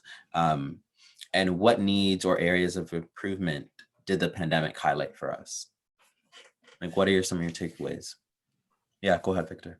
Well, in my opinion, the pandemic showed that we need more public space and more parks. Even though Toronto has a lot of parks and pocket parks and things, our population is going to grow so much that eventually we're going to need more green space. And with that, I find that it's not enough to just provide green space, like baseball rings or playgrounds, as you said, but it is necessary to provide something that you feel that there's like something to do in that area, or like the place is fun, it's activated, that you feel that you can go and do something to that, or at least it creates some curiosity and I don't know, some participation towards that towards that. And also I feel that that we need more parks because, for example, housing is there's more housing being provided in downtown Toronto, but the amount of housing or like the sizes are so tiny, so small that the only place that people have to go, like people go, is the outdoors, right? So I feel that rather than just having so much construction, we should provide more of that. And then the other part that I hope so that stays as it is right now, well, as it was last year, were the public parklets and the close-up of the streets and how the restaurants and spaces were able to provide outdoor amenities or seating areas like cafes outside. I thought that was giving the city another type of environments and another type of like social interaction that didn't exist before. I like that. Yeah, Victor. Oh, sorry. I love that. No, go ahead. I love that you mentioned, continuing the parklets and yes. And I just saw a comment today from someone new is building a parklet here in Dallas. And someone commented, why is this needed? COVID's over. They didn't say COVID was over, but in Texas, all the restrictions have been lifted. So restaurants can work at 100%. So that was the person's comment, was why would we need this? It's not even a concern anymore. Which, it just, I hope that as vaccines get out and COVID cases hopefully decline, that's not the overall overwhelming sentiment. I hope that people have come to see some of these changes that they've been experiencing over the past few months are something that they want to continue, and that exploring the parks is something that they continue to go out and do. So I'm hopeful for that. And I do think there was a lot of educating that had to happen during this time as to why these elements are important. And I think that people can become advocates and can continue to fight for some more of these things like Lakeshore. Like hopefully you've got some advocates now who, maybe a year ago didn't really get it. And now they're going to be like, yeah, we've got to keep this. And I think that's to all of you students here on the line, like this is you all, like we need you as advocates. We need you out there kind of spreading the good word and educating as to why green spaces and public spaces are so important. I think two things that we need to focus on post-COVID would be access. So Victor, like you were saying, creating some kind of curiosity. There's a movement to have a park within a 10-minute walk of everyone's homes, and that's fantastic. And let's go for that. But it can't just be like a lot, you've got to have something there, and the parks need to be create that curiosity and be a space where people want to go to. And then I do think a huge thing that we saw a lot of was the digital divide.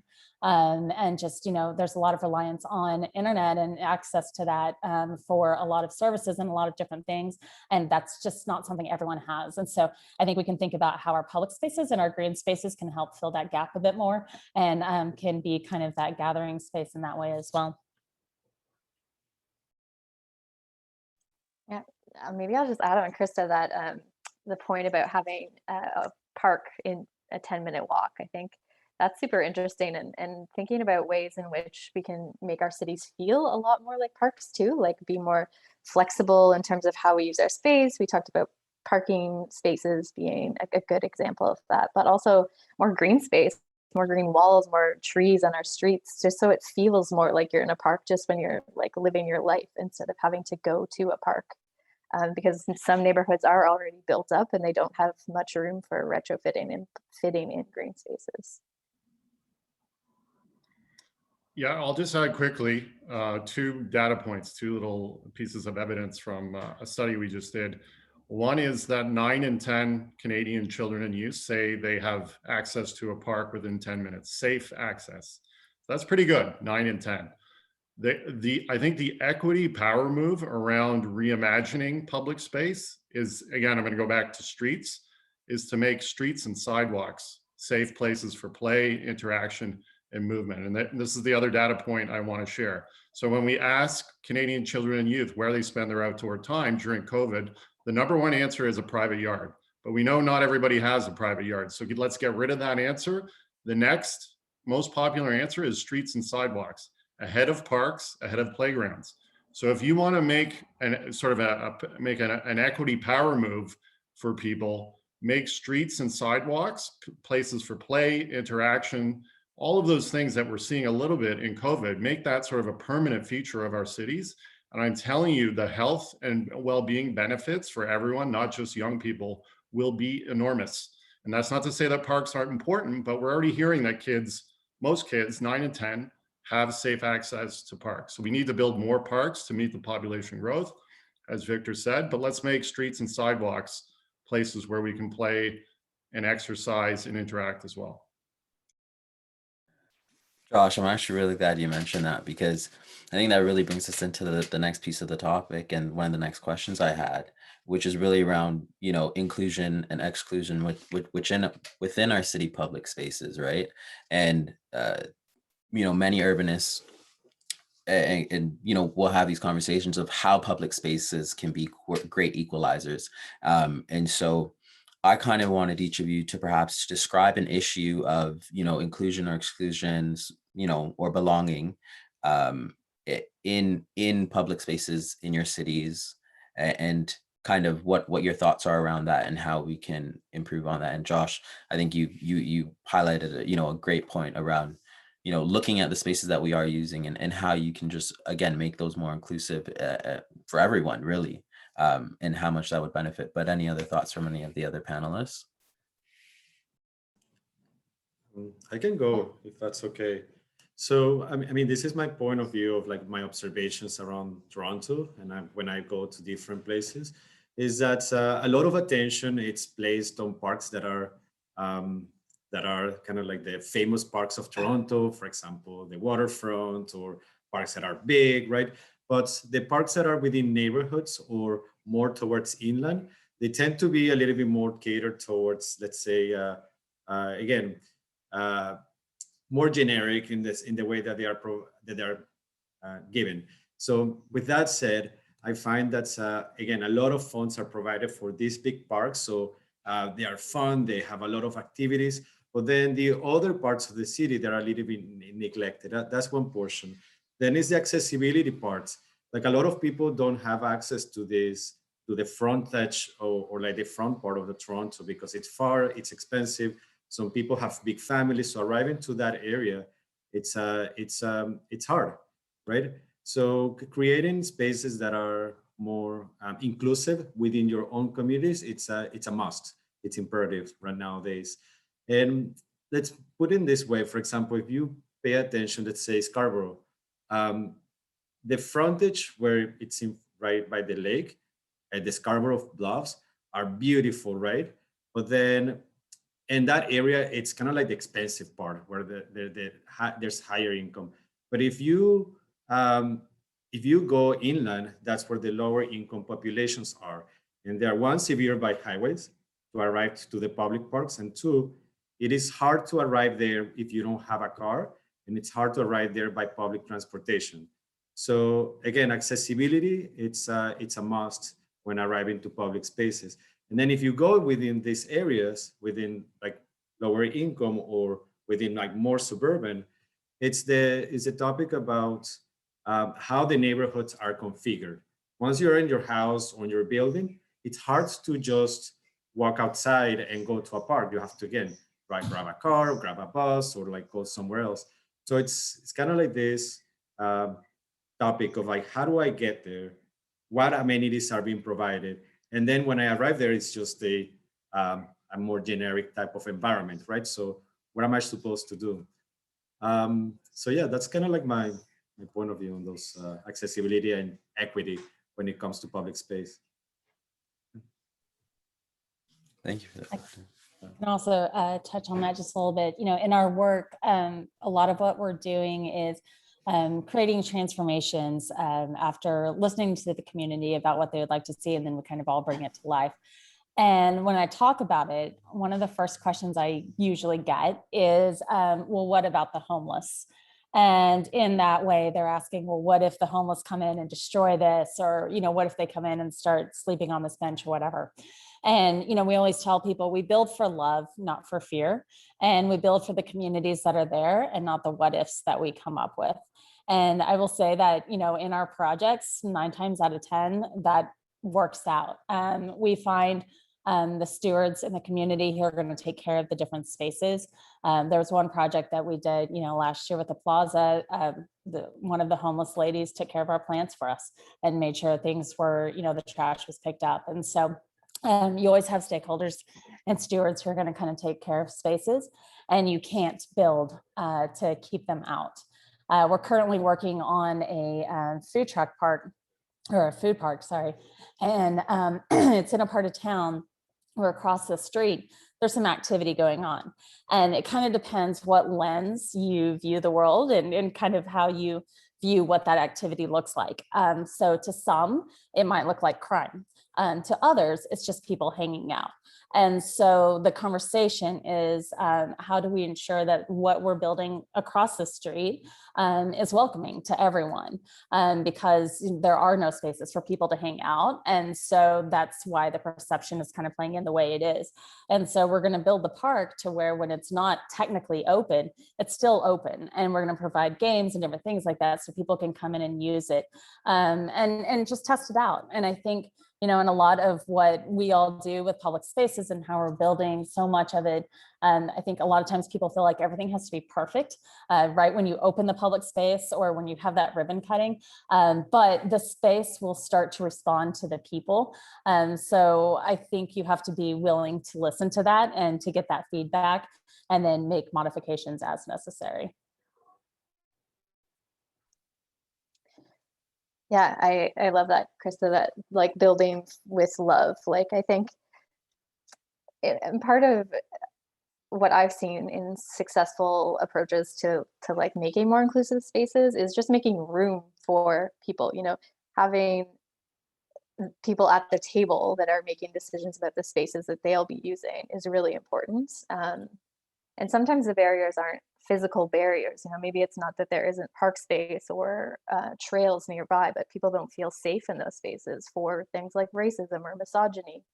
So there's a lot of social reasons that people might not be using a space, and that really comes out by just talking to communities about what they're experiencing and allowing them to have a say in the space you're creating. Thank you for saying that, Jackie, because I think that speaks, I think, and for all of you, honestly, all of the comments, because I think they speak to a lot of the barriers that do kind of exist when we're trying to create inclusive places and public spaces in our cities. And I think, you know, with so much youth on this call today, how would you all best encourage them to play a bigger role in transforming and designing and being part of this conversation of you know, how we create more youth-friendly spaces and places in our cities? What would you encourage them to do, or residents as well? Yeah, well, first of all, thanks everyone for showing up here. So you've done step number 1, to be engaged. If you want to make change, you know, we're talking about Lakeshore and the city sort of pulling it off the slate for Active TO this summer. Go and depute at committee. There's a committee meeting this week. I don't remember what day it is, but we could find out for you. And youth deputations carry incredible power to councillors, to political folks. So if you go and depute about something you're passionate about, that's a way to make change. The other thing I would say is I would just throw that question back to you, and don't look to me for answers. or the older generation for answers on how to organize and make change. You figure it out.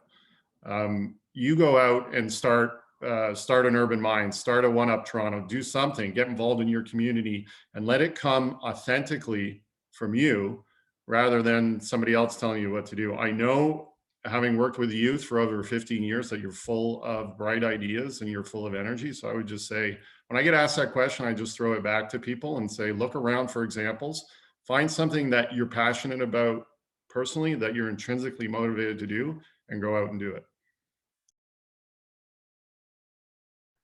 Yeah, I second that. Just go out and do it. You don't have to wait for permission. And, hopefully I don't get in trouble for saying any of this, but we have a saying that, you can pretty much break any rule as long as you're wearing an orange vest. And it's pretty true.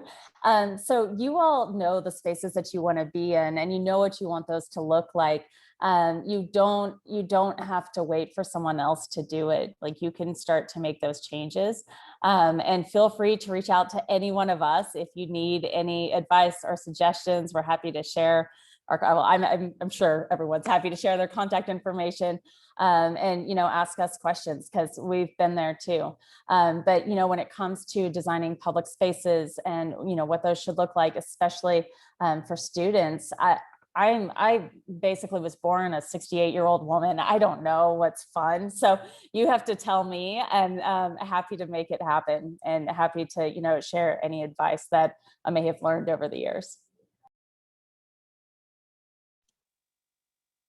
Yeah, hang on to the feeling. If you are feeling, because I know I did as a teenager, that maybe people weren't listening to you, or your say didn't matter as much as older folks. Remember that, because you will be an older folk at some point in your life. And so always be making room for others. I think that's like something both in taking care of others in the community, but also in taking care of like nature, which is what I'm really passionate about. So yeah, making space for nature in your life and helping bring it into others' lives too. Another way you can kind of get involved without asking for permission or needing permission.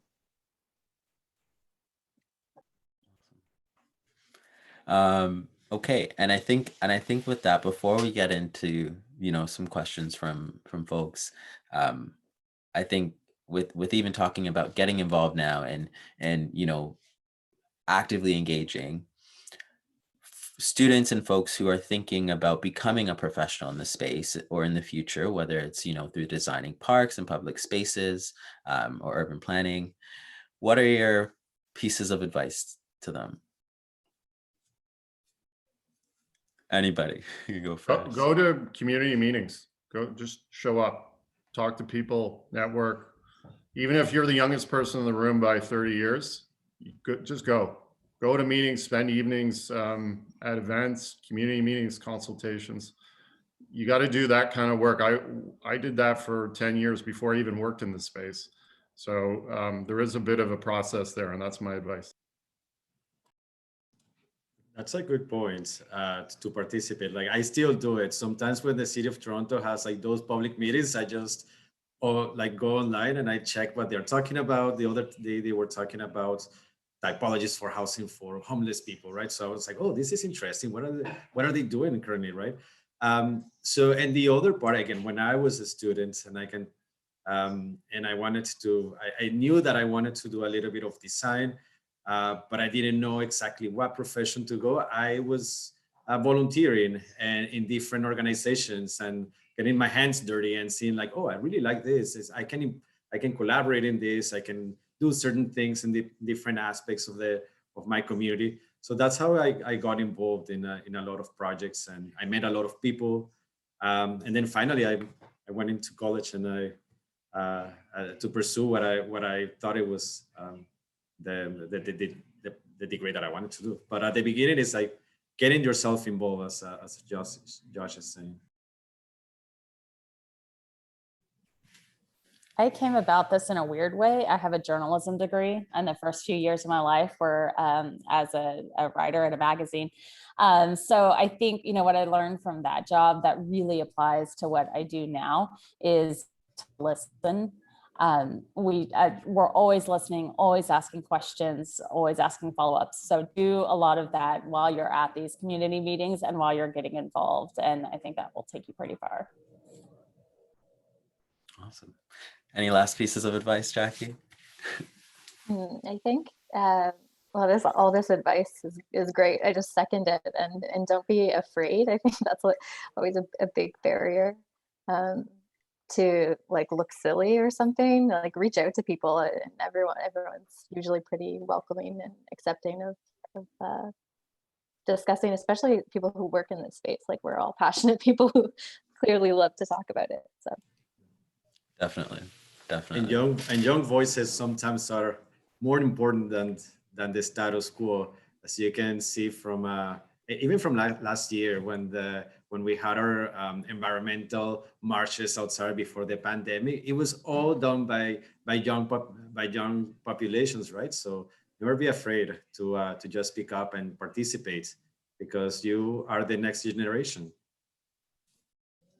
I think that's the common theme, one of the common themes and takeaways from this, especially is get involved, there's no such thing as too early, and there's no such thing as too little or too much. And so definitely get involved. We can start to take some questions from folks in the audience. Feel free to either write them out or speak up. But yeah, we'll take some questions now.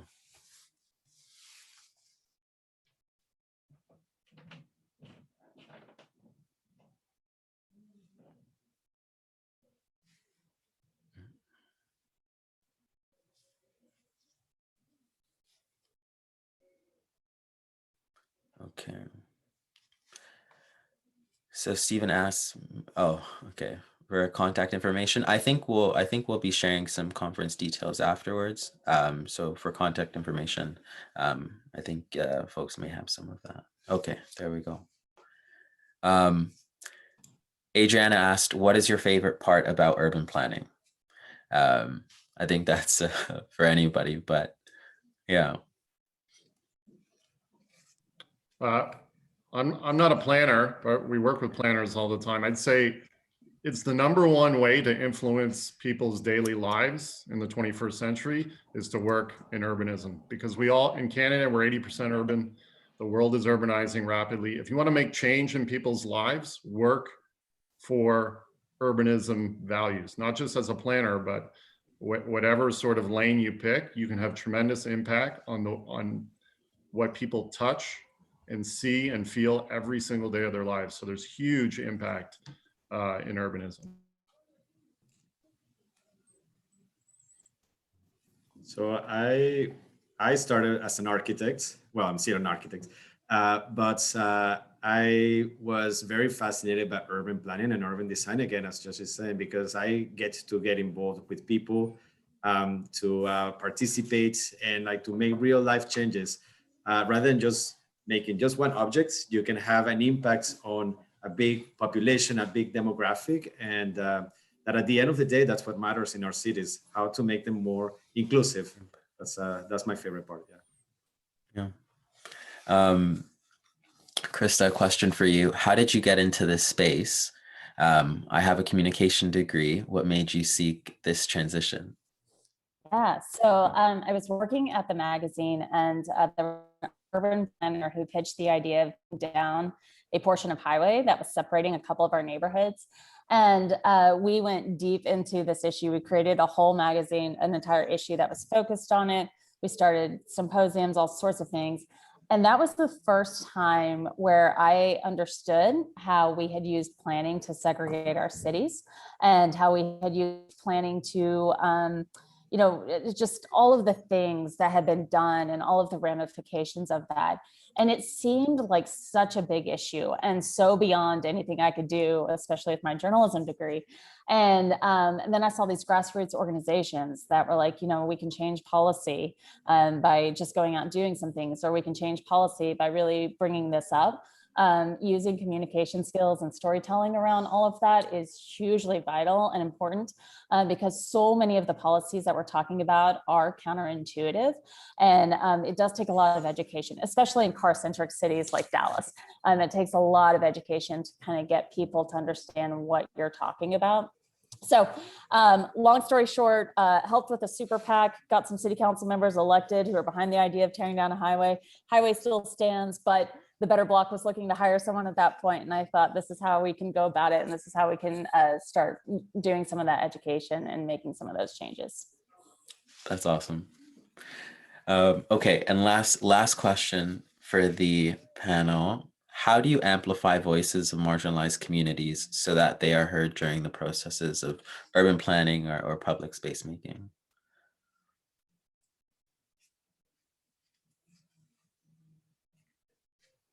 I'll go first on that. It's a great question.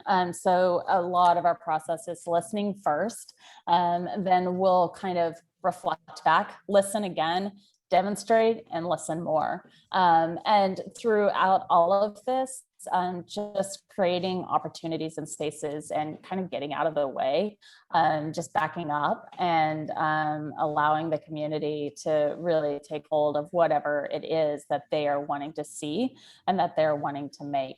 You know, I always tell people we do part of our survey process is asking, what would you like to see in the neighborhood? I'm shocked at the number of times I have seen Cheesecake Factory mentioned. I don't know if y'all have a Cheesecake Factory. It's not good. It's not great. I don't understand why. But we always tell people instead of a Cheesecake Factory, like who in your neighborhood is making cheesecakes with their mom in their kitchen? Like how can we help them create this space, and how can we give them a chance to test out their concepts? So we're all about just testing things out and just letting people come up with their ideas and kind of seeing what happens with it. Yeah. Go, Josh. Okay, I'll be quick. I mean, this is a kind of a pessimistic view, but I think it's important to say this. It's not enough to amplify those voices. The system is rigged. We need a better system. We need a new system.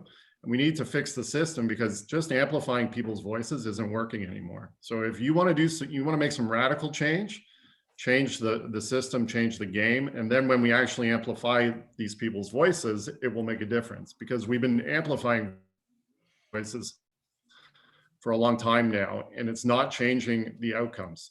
So what we need to do is break down the system, get better people elected, get people elected in Toronto who look like the city of Toronto, who have values like the city of Toronto, and then change the system. And then we can work on doing the work of amplifying people's voices. And I was gonna touch on that. Reflecting a couple of weeks ago, I was thinking exactly the same thing, especially urban planning.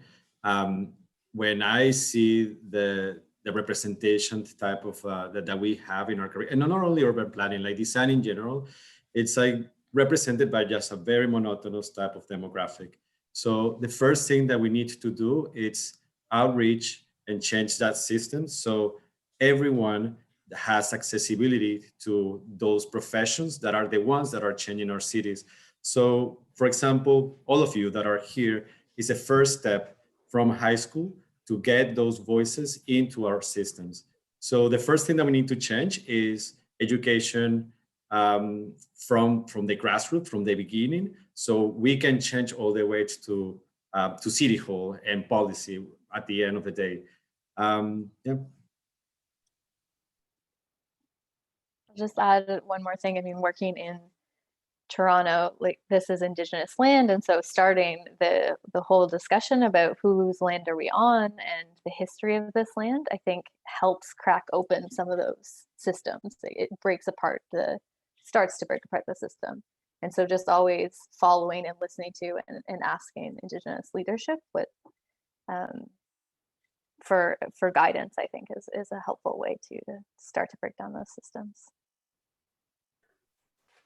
I think that's a great point. And I think it also speaks to the need to be intentional as well, right? And you know, as Josh and as Jackie and Victor and Krista, I think a lot of the pieces you've just mentioned really speak to working towards, you know, how do you actually improve the system and how are you actually intentional on what you're doing? And I think with that can come a lot of change. And so I really appreciate you guys taking the time to join us today. And this has been an amazing conversation. I've taken a lot away from it. I hope, you know, all the folks on the chat as well have. We're getting some thank yous. I think a few folks had dropped their information in the chat. We've been sharing some details on our guest speakers, so check out the social media. And you know, we've shared some pieces on Better Block and some of the organizations folks are involved in. So just check those out. Guys, this has been really amazing. And thank you again for your time. Thanks, everyone. Yeah, Thank you. Thank you Thank all. you for having me. Yeah, thank you. Okay, have a good day. Take care. Take care and enjoy the competition. Bye-bye. Bye.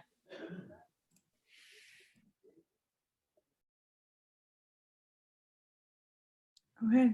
I just want to quickly thank them again for a really insightful panel discussion. Now, as we are nearing the end of our conference, we would like to take this time to talk about the One-Up Design competition. So for the past 2 months, our dedicated participants have been working on developing their urban design abilities by coming up with concept plans, ideas, solutions, and designs for the Witchwood Barns Park site. So some of our participants are here today. So anyone who participated in our design competition, if you would like to raise your hands with the Zoom feature or say hello, we would love to see how many of you we have here today. Yeah, so that's really exciting. Welcome. We would like to recap the One-Up Design competition in the next few slides to showcase the incredible hard work of our high school students who participated. I would like to introduce Areej, the program coordinator at Urban Minds, to speak briefly about the competition.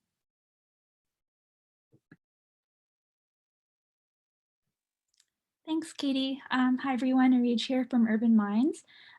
So I just will be providing a quick recap of our competition for the next 2 minutes before we get to the exciting part, announcing the winners. So we had a fantastic outcome in terms of participants, ideas, and experts who lent their time to help advise students along the way. So next slide, please. So as mentioned before, this year's competition was in partnership with the Friends of Witchwood Barns Park, and the site for this year's competition was specifically at Artscape Witchwood Barns, which holds a lot of cultural significance for the community, namely for being a former TTC transit facility and streetcar storage hub. And so this year's design challenge was to re-envision the Witchwood Barns Park area to be a more inclusive and accessible outdoor space.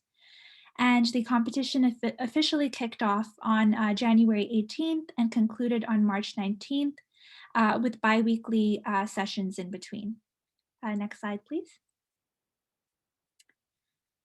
So what you're looking at here is the specific area that the competition participants were asked to analyze and modify. So there were 3 zones in the existing park space as well as Barn 5.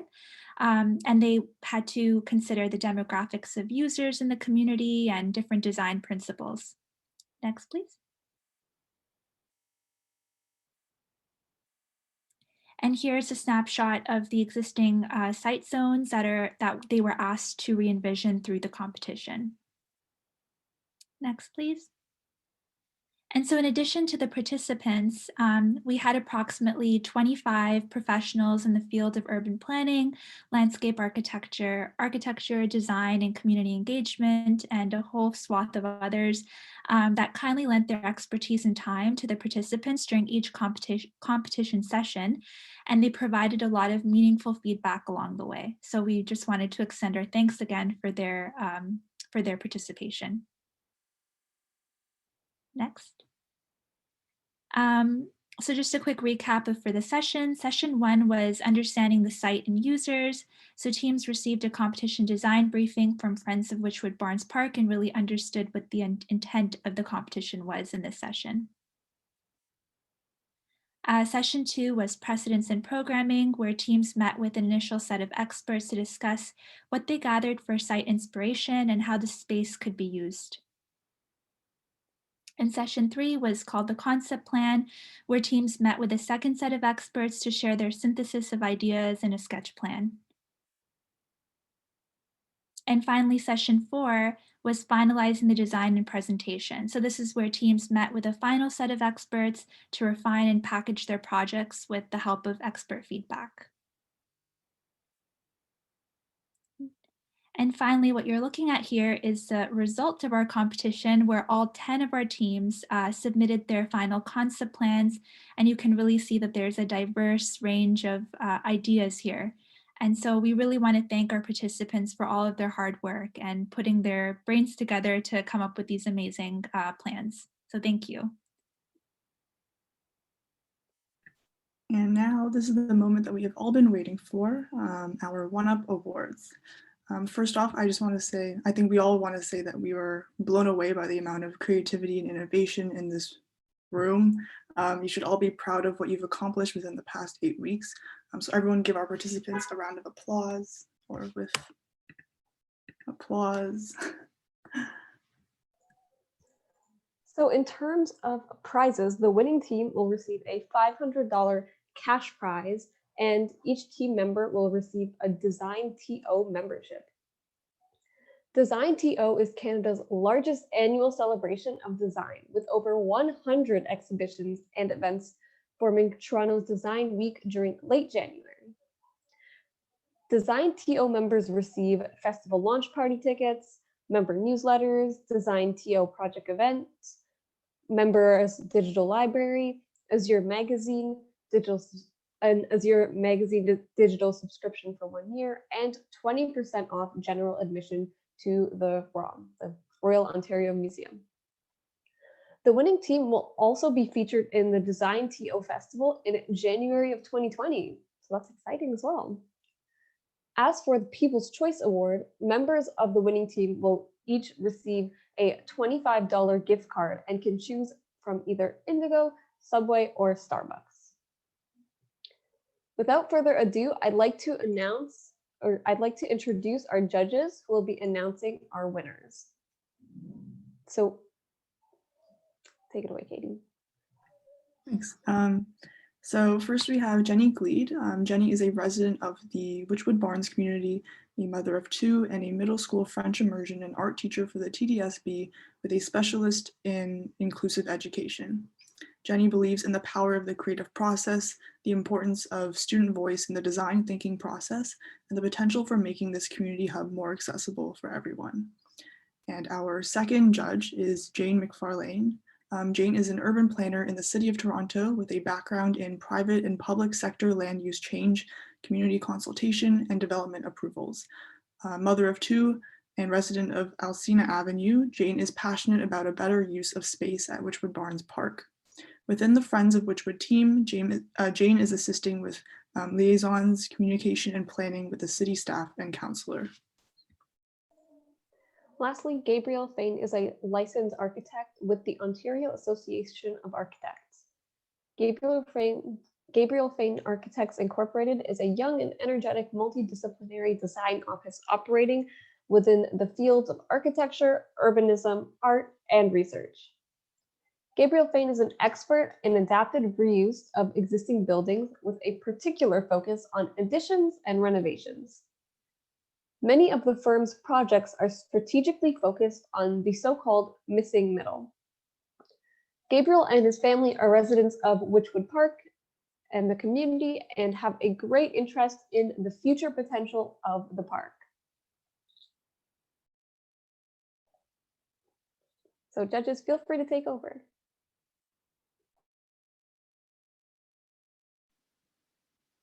Hi, it's Jenny. Can everyone hear me okay? Great. So on behalf of Friends of Witchwood Barns Park and our community group, our small community group, we would really like to extend a thanks to everyone at One-Up and Urban Minds, to the experts and to the participants and the groups. We have so enjoyed being a part of this process, and we're so grateful to have been chosen and involved. from the beginning. Thank you for all the work you do for our city and all the great thinking you're doing to make our urban spaces the best that they can be. So I am tasked this afternoon with opening things up with some thoughts and some praise for all of the participants in the design competition. I wanted to highlight a few things that we loved about the entries before we get into the People's Choice Award. What we wanted to make sure everyone was on top of, high on everyone's radar was that we really noticed in all of the entries that our goals were really top of mind. And that was that the users of the space were really top of mind and considered.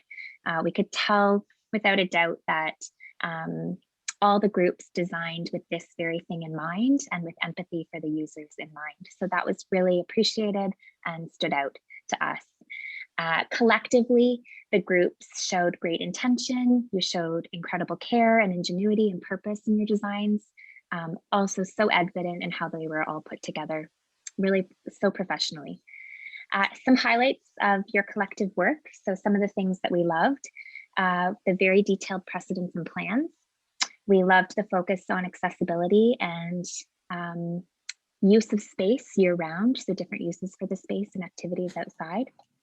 We loved unique details that came out of the presentation, such as living sculptures and preserving TTC history through various design elements. So some of you suggested using recycled TTC parts to make a mural or outdoor art piece. Very cool. And also the use of considered materials like rubber tiles and recycled pipes within the designs. There was a strong focus from many of you on focusing on natural elements, which is high on our list too. We really appreciated your emphasis on balance between the active and passive spaces. And we loved all your ideas around communal acknowledgement and finding ways to merge nature with learning. There was one idea that I'm thinking off the top of my head that stands out was a sensory path. Very cool integration of that very thing.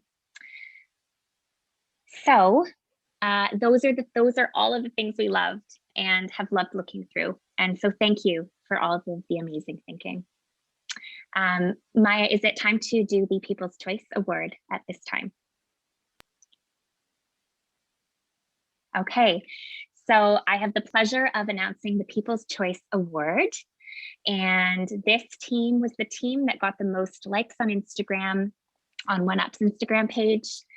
And so drum roll, please.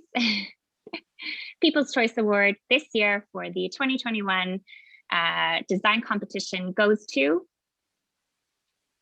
Team 4. So congratulations to Amy and to Keishan and Fernando and Isha, and I hope I've said everyone's names appropriately. Please correct me if I haven't.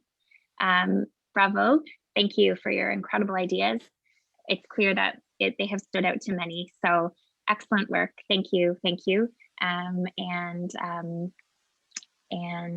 we will now hand this over to our next team member who's going to share some highlights from the winner as chosen by the panelists. Great, thank you, Jenny. I'm Jane McFarlane. I'm an urban planner, as was announced. So happy to be able to share some of the comments that the judges had on the winning team. I'm going to first run through some of our remarks about the team's design, and then Gabriel is going to be announcing which team number that was. So some comments about the winning team. They had a presentation that was very easy to navigate. The site plan from this team was extremely well presented with clear visuals, both showing active and passive spaces. This team also had a huge emphasis on accessibility with multi-generational site uses within the park, which was fabulous, and also incorporated some very unique elements, such as a sensory garden, into their site plan. And now, Gabe, over to yourself to announce exactly which team that one was. Okay, so I just want to congratulate team and drum roll, opening up the envelope. Team 5 is the winner, and that's Miyoki, Victoria, Drayson, and David. Congratulations on your really great work, hard work, and a lot of design thinking. So very impressed with all the teams, and especially Team 5. So congratulations. Thank you. And I'd like to invite our members from Team 5 to tell us a bit about their experience with the design competition and their final product. So I'm excited to introduce Miyuki, Victoria, Drayson, and David. Hi, everyone. I don't know if you can hear me. My name is Miyuki, and I was one of the members of Team 5. And I know I have not a lot of time, but just wanted to explain a little bit about our design and just like talk a little bit about our thought process as well. Next slide, please. So I'm sure you guys have seen this on the Instagram as well, but this was our concept plan. So you could kind of see how we separated the space into zone A, B, C. We named the sensory garden zone D, and also the barn 5 area. And so what we tried to do here was create sort of like a separation of space where each little zone has a different like purpose, and it's meant to be for different age groups and generations and demographics. So we tried to make the space as friendly to all the different users as possible. And our main theme was obviously this path that goes all around the space that sort of acts as guiding people through a journey, right? We wanted to turn the park into sort of like a journey that the whole family can get to enjoy. So you guys can take a little look at it. I'm sure you guys have seen it. But next slide, please. So this is one of our precedents. So basically, I'm just going to really quickly talk about each zone. So zone A, we made it into a passive zone for relaxation. I'm sure like whenever you were small and you were playing, your parents also sat there and waited for you to finish, playing on the playground. So we wanted to have a space for parents to socialize, for adults to socialize, get a drink with friends, something like that. So we had a patio area, and also zone A shares a space with the sand pit. We kind of made it into a pit with a lowered level compared to the rest of the playground to combat the issue of sand going everywhere. I'm sure you guys have probably seen parks where sand is just everywhere and gets in the way. So we wanted to find a way to sort of have an innovative solution to that. And one of our solutions was to make a pit. Zone B is the water park. So we kind of made this more of like an active zone, and something that stands out here is the sprinkler structure. It has little punched out holes where when the sun shines through, the light will kind of reflect on the floor with like a fun shape. So we chose stars because that's just kind of a cute little shadow art concepts that we wanted to add in. Next slide, please. So zone C is the accessible playground. So we took inspiration from the Jumpstart playground in Surrey, BC. And so here they have a playground, like a playscape where everything is ramps. So that makes it more accessible to people who might be physically disabled. And we also wanted to include these little reusable tire climbing / seating areas. And you see here like a quick sketch of what we imagine the space to look like. So kids of all different physical abilities can, sit together and play together and talk together. And so this was a really meaningful and important part that we wanted to add to our design.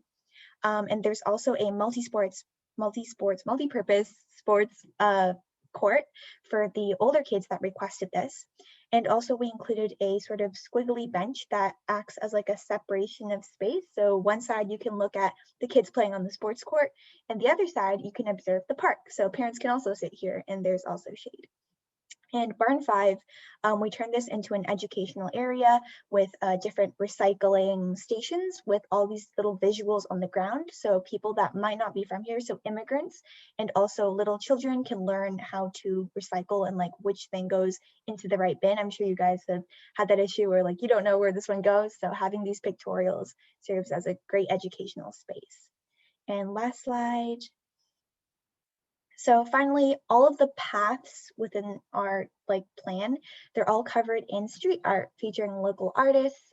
We also thought about, adding any type of art that might represent how the space used to be housing TTC streetcars. So anything with art history, we wanted to include on the walkway. And Zone D would be our sensory garden, which was one of our highlights, I believe. This area is just a more passive area within the path where there's a lot of sights and smells and sounds, and it's just a nice calming area that just sort of acts as a passive area compared to, the playground space and the sports space.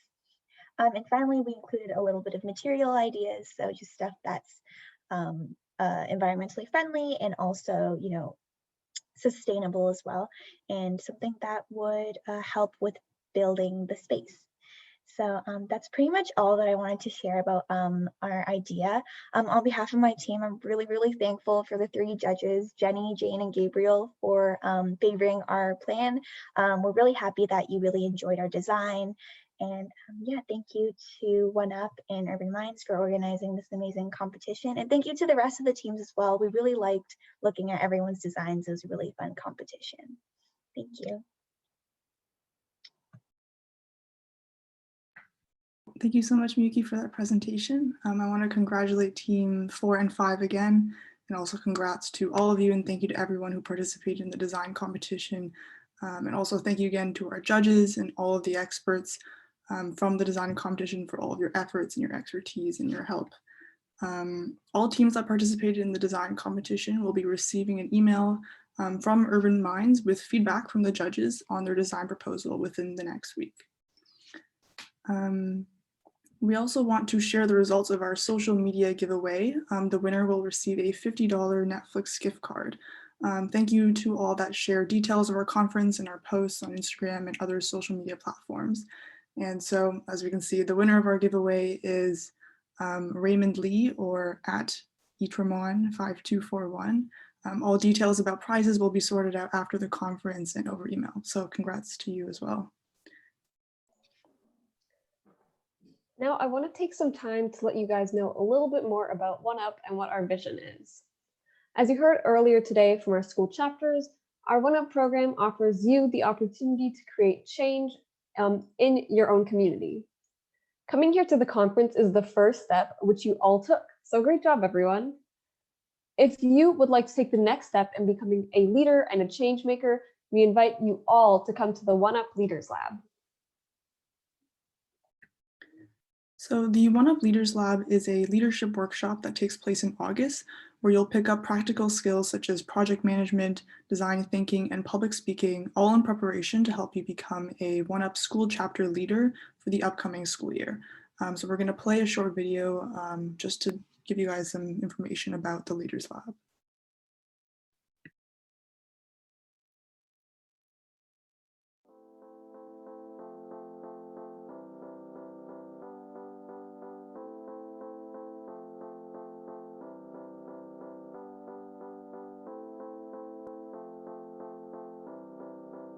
So my first experience with OneUp was actually their first summer program. For 6 weeks, we got to design and build our own project, which we got to have in public and have real people give us feedback and use our projects. I went to the Leaders Lab last year in 2018, and I found the design jams to be quite fun.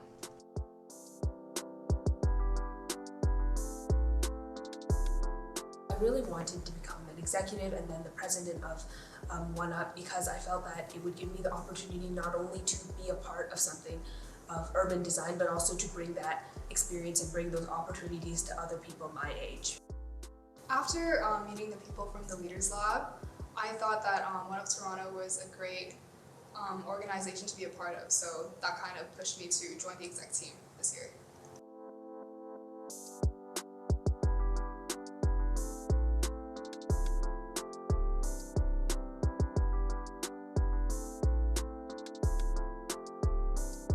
So at first I thought, oh, it was just a summer program and I could volunteer and I could help out with other people, but then I came to realize it was actually bringing good experiences to other people, and it was really helping educate other people on why it's important for youth to take part in their cities and to be involved in the design.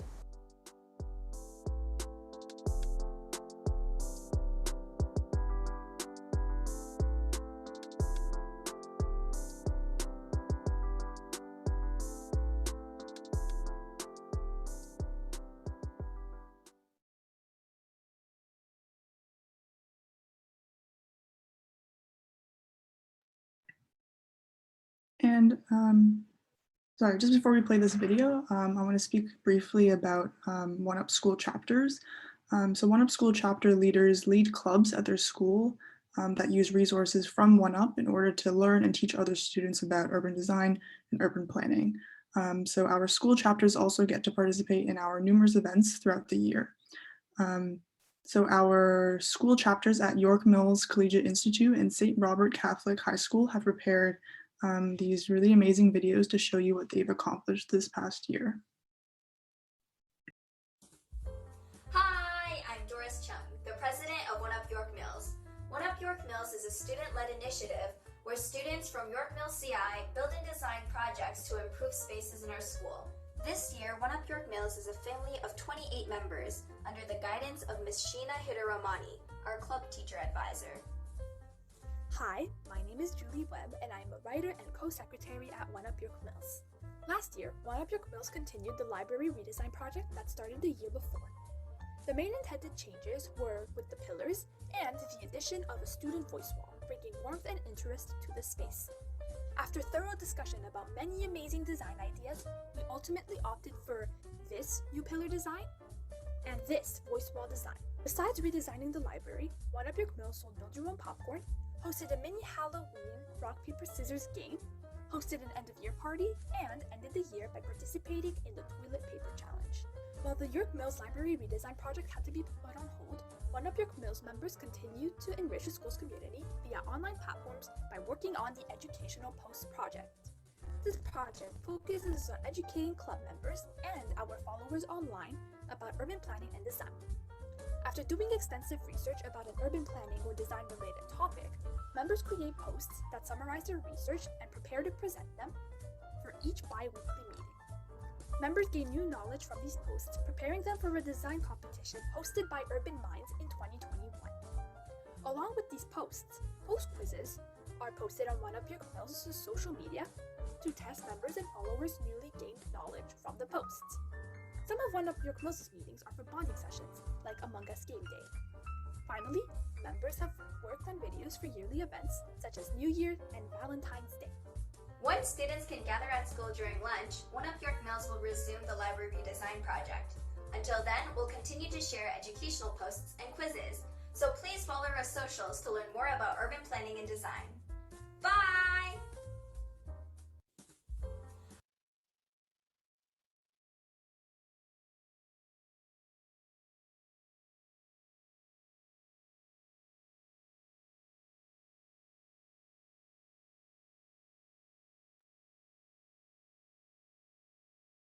Hello everyone!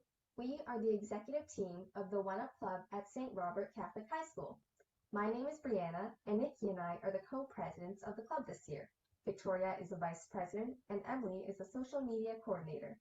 Along with our teacher supervisor, Miss Lowe, and our 25 passionate members, we are the OneUp chapter at our school.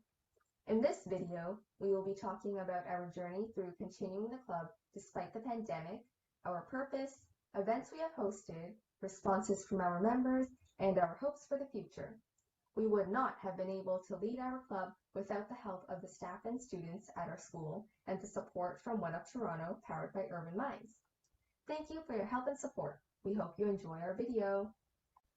Having participated in OneUp school chapters and conferences last year, our 4 executives decided to continue dedicating our time within the OneUp Club at our school. Although we are not closely affiliated with OneUp in this school year, we were still capable of introducing the world of urban design to our members and fellow schoolmates through school-wide activities and design fairs. In such a way, we kept the OneUp spirit alive within our own school chapter despite the difficulties of COVID. The design fair hosted most recently was a great success as we received multiple creative, innovative, and thorough ideas regarding the renovation or redesign of a sector of our school. We believe that this activity successfully promoted the ultimate goal of equipping students with a mindset to change, whether it be a small-scale school area or even large-scale cities. Next, we asked our club members why they joined OneUp St. Robert. Here are a few responses. I joined OneUp because I was interested in studying architecture in university. Architecture involves skills I want to develop, analytical and collaboration skills, and I hope to gain these skills through this club. Here's another one. I joined One Up Club because designing is fun. Designing has limitless opportunities and can bring out many creative abilities. And one more. I joined this club because I wanted to try something new and out of my comfort zone. Next, when asked what design means to them, we received these responses. For me, urban design means building for the future. It means taking existing spaces and giving them a green upgrade to make it useful for the area in which it is built. Lastly, we asked our club members what they personally liked about our club. Students enjoyed the challenges, innovation, and had fun working together. Additionally, to any participants from One Up St. Robert at the One Up Toronto Conference, we'd like to thank you for your participation as club members and in the design fair. Moving forward, we hope to expand the impact of our club. Should the circumstance permit, our club looks to implement designs within the school, including those submitted in our design fair. We'd also like to expand our club community by initiating more activity from within our school and with other One Up chapters. We'd like to thank our dedicated members, our amazing teacher supervisor, and the constant support from Urban Minds Toronto. Without you, this club and its future would not be possible. If you have any questions or are interested in supporting our club, feel free to contact us at oneupstrobs@gmail.com or check out our Instagram at oneupstr. Thank you again and enjoy the rest of the conference.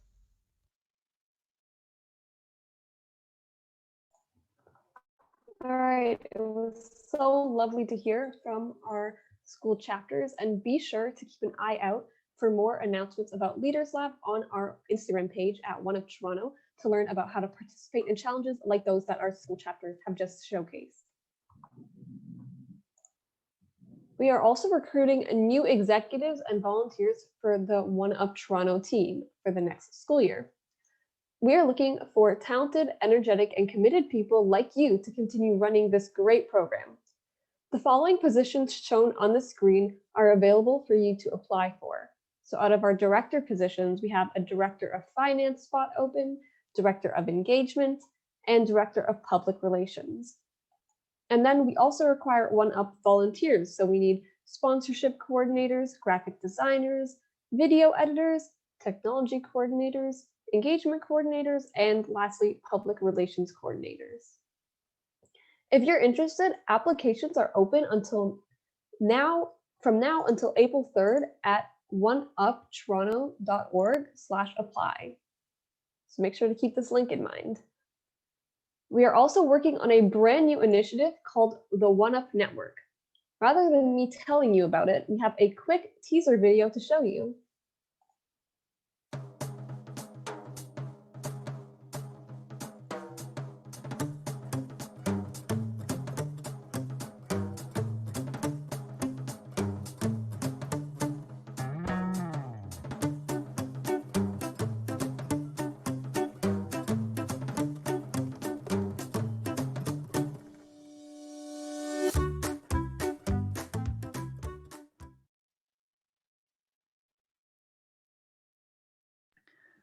Now I would like to invite Ryan Lowe, co-founder of Urban Minds, to share more about One Up Network and how you can get involved.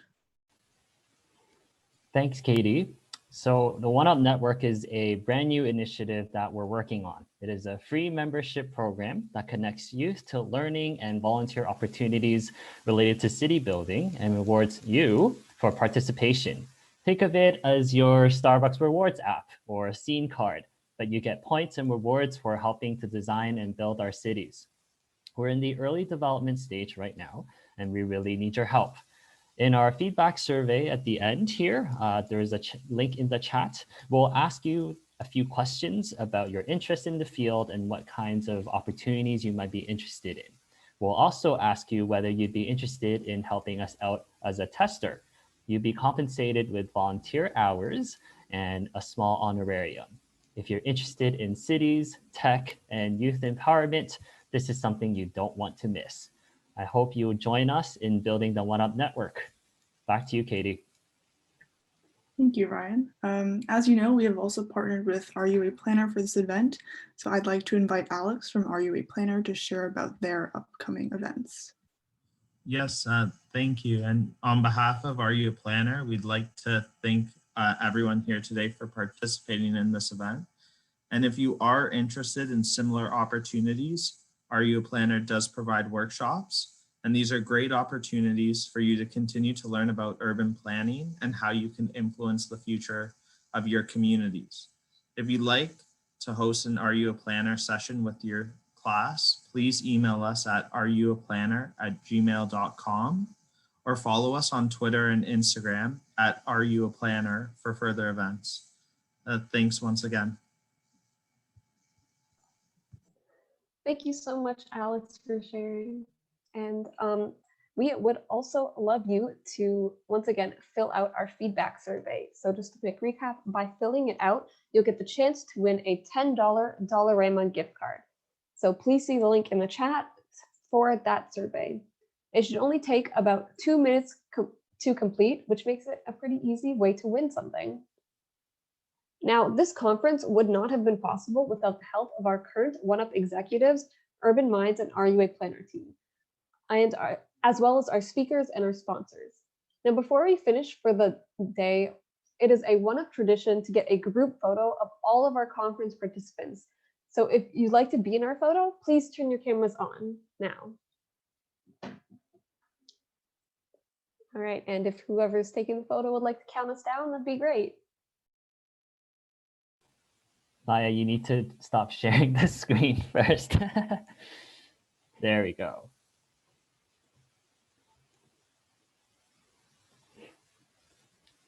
Turn on your cameras.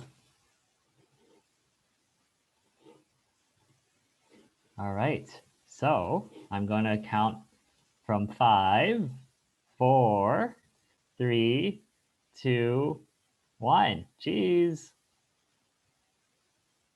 Great. Thank you so much. All right, thank you, Ryan. So with that, that brings us to the end of our OneUp 2021 conference. Thank you all for coming out, and we encourage you to stick around if you have any questions about OneUp, Urban Minds, or the Are You a Planner team about our programs or our events, like our exec applications or Leaders Lab. We also have some members from OneUp York Mills and OneUp St. Roberts sticking around if you have any questions relating to school chapters and how they run. If you have no questions, then feel free to leave the call and keep an eye out at the OneUp Toronto Instagram page for more updates. Thank you, everyone.